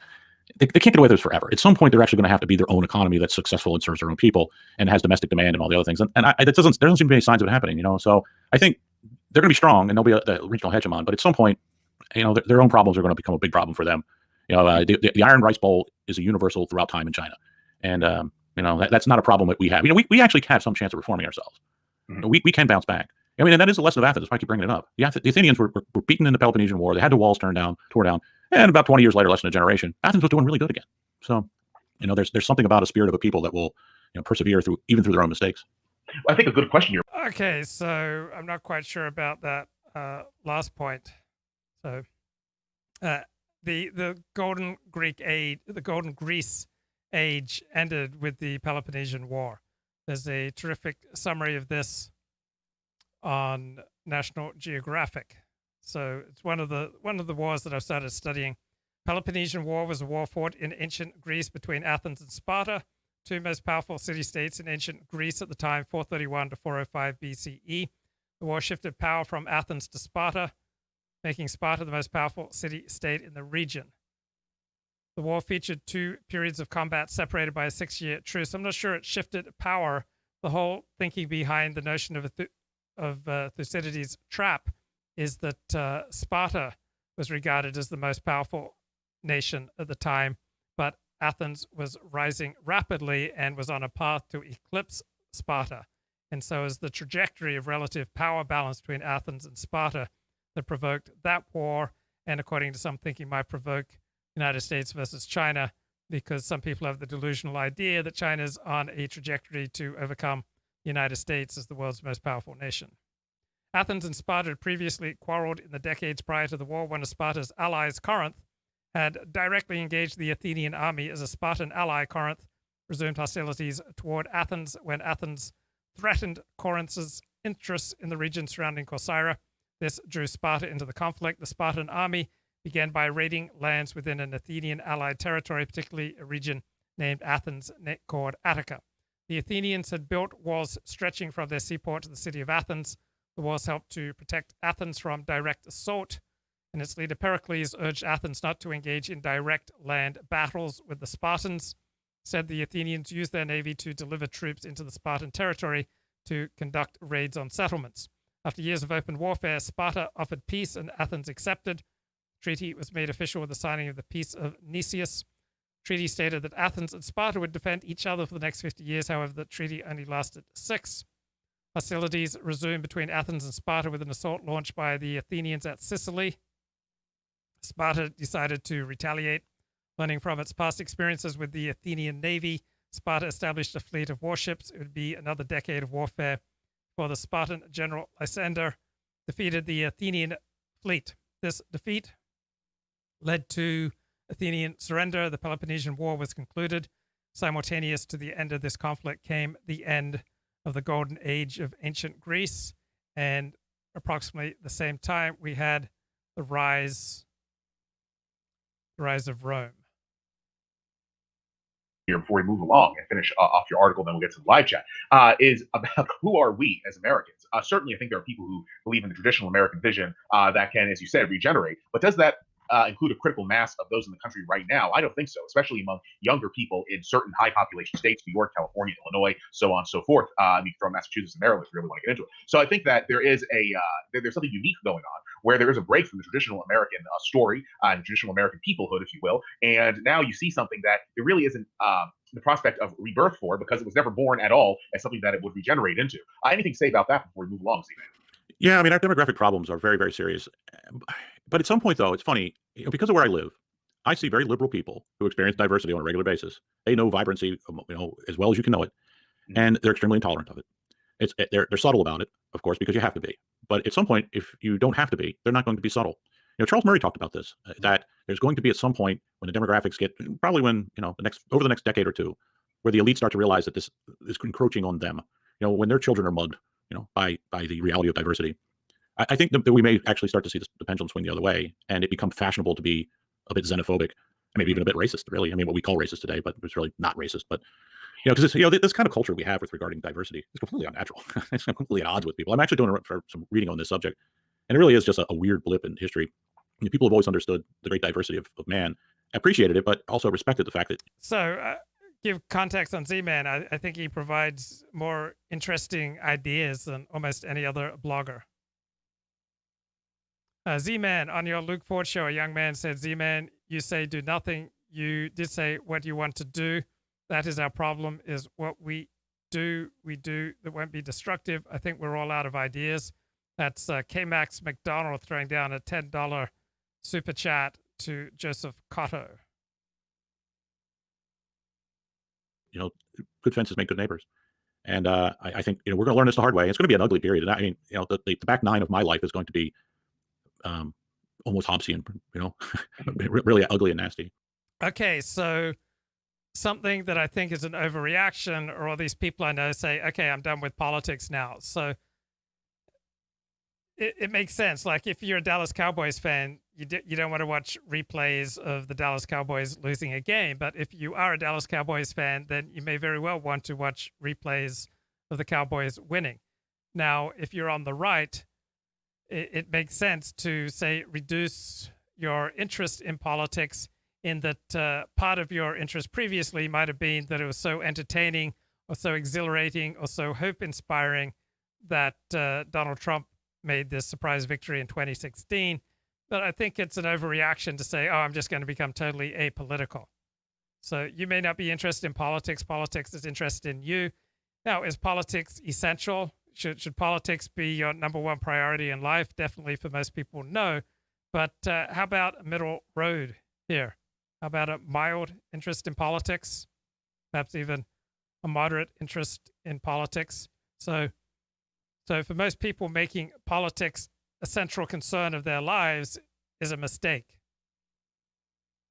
And making politics, I think, having absolutely nothing to do with it, well, it depends on what you substitute for your interest in politics. So instead of reading newspapers, if instead of reading magazines, if instead of watching live streams, if instead of watching TV news, instead you spend that time reading books, or spend the time with your family, spend time with productive, wholesome hobbies, yeah, obviously that's superior. But if instead of following politics, you play a lot more video games, if instead of following politics, you devote more time to following sports, if instead of following politics, you watch a lot more Netflix, I'm not sure that's a positive substitution. So if you remove politics from your life, what do you substitute for it? Now, we all need some excitement. I'm an addict. Excitement tends to be dangerous for me. But following politics is a relatively healthy excitement for me, if it's kept within moderation. And I think it can be a healthy form of excitement for people. Now, it can be incredibly depressing when the other side has most of the power. So I see a strong argument for depoliticizing one's life as we head into the Joe Biden presidency. I think the main question is, what do you substitute for politics? Where do you get your excitement after the end of politics? But I think the fact is, though, in this country right now, there's 200 million people of European descent. That's still a lot of people. And, there's never going to be a time where they're all gone. And it doesn't have to be an 80% European country to be able to right itself. And there's no reason why all the people who are currently here as guests have to stay. That's one of those things people don't realize. You invite people over to your home, you can tell them to leave. There is another piece to this. And what's to say that at some point over the next 20 years, attitudes don't swing the other way and we start encouraging people to get the heck out? We'll give you a bonus. Go back home. We don't want you here anymore.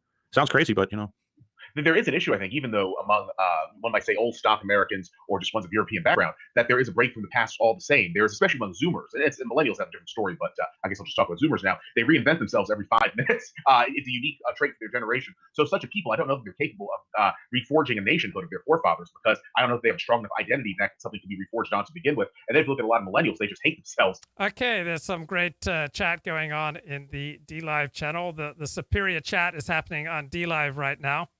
Claire Core thinks that the Brad Pitt version of Troy was a historical event. Did 3 hours on how it led to slots today. Claire Core doesn't read books, so she has a lot of opinions, but not much intellectual substance behind them. She listens to live streams, but she doesn't do much serious study. Look, what do you think of the statement? If you want to see hot women, go to a pro-choice rally. If you want to go see ugly women, go to a pro-life rally. That accords with reality. I wish it wasn't true. I wish the hot women were on our side. But in my life experience, most young hot women, they're not raving lunatics on the left, but they're far more likely to show up to a pro-choice rally than a pro-life rally. Luke has to react to Claire Core sometimes. She's my favorite. Well, there's no substance there. There's no depth. She can say some smart, interesting things at times, but again, this is not someone who studies. She just reacts.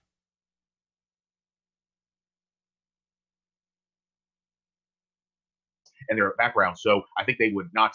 They would rather spit on their ancestry and its accomplishments in the United States, as opposed to reclaim it in some positive sense to build a better future. Any take on that, Zeman? Yeah, you know what? I think we might catch a break here, because I don't think the future, if there's going to be one for European Americans, or Americans of European, whatever euphemism we're using, I don't think there's going to be this reclaiming of the past.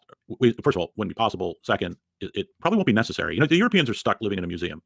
Everywhere they turn, there's some old castle or some old building, that reminds them of what they're not. We really don't have that. Yeah, we don't have that. We don't have to, we don't have to live in that shadow all the time, because it's just not the nature. It's never been our thing. It's a young country, and so we might catch a break in that. And that is, if there's going to be this sort of rethinking of who we are and what we're doing, it's going to be a forward-looking, not a backward-looking. Glib Medley says he's honed his self-censorship well enough to like it on YouTube. One, I just don't think that. I mean, even in the South, where you see lots of there's a sort of Southern patriots, if you will, who still want to maintain that past. I still think there's a lot of those people would say, I like having the past because history is important, but that's not who we are. Okay, there's something really important going on in the YouTube chat now, and there's just widespread desire on the right, particularly the distant right, to see California fall into the ocean or California get nuked. That it sounds epic. We need to get Luke out of there. This is incredibly antisocial. That you essentially desire for 40 million people to die.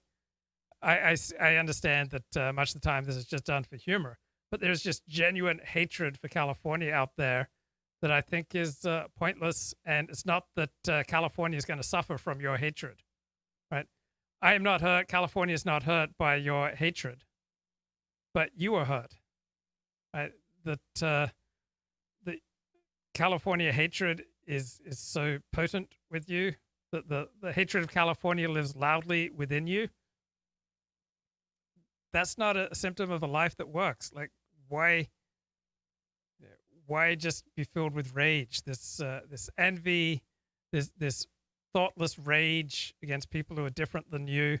It's not that you're necessarily going to be a danger to California, but it's indicative of thought patterns and habits of living and thinking that is incredibly self-destructive. Like happy people don't wish for 40 million people to die. We've moved on. We're different people. The world's a different place. They don't want to go back to plantations. They don't want to go back to that kind of lifestyle, and they don't want to revert back to old ideas with regards to race either. They have an updated view of this. So, it's a difference between the past informing where you're going and the past becoming an obsession. And so I think we might get lucky with that. The Europeans, I don't know. I mean, I really, by 2060, something like that, Britain will be majority non-white. I mean, think about that. And if you've spent any time in Britain, it's hard to imagine it functioning if it gets any worse. I mean, I tell people, if you want to understand diversity, go to Heathrow Airport for a change flights. It's the most screwed up place. It's the most screwed up airport I've ever been in my life. It's just, it's like all the worst parts of American consumerism dumped into something that looks like Casablanca now. But no, the whole situation about the United States and Europe and what they're going to be in the future is fascinating and maybe a bit frightening as well. Maybe more than a bit frightening, but it's obviously something that we're all going to have to face all the same. I think it's interesting about the South, before we move on to finish off that article. I think that the South is unique because there is a lack of fire in the stomach of Southerners of European ancestry. And I see it even with this post-election overtime game. Most adamant Republicans about contesting this have been from the North, whether it's the Northeast or the West. And in the South, Georgia is the exemplar. Very lackadaisical, very disinterested, very weak, very cowardly people. And a lot of Southern Republicans bear this trait. It's not just the people in power. You also saw it in Mississippi where they changed the state flag that had been around for over 100 years.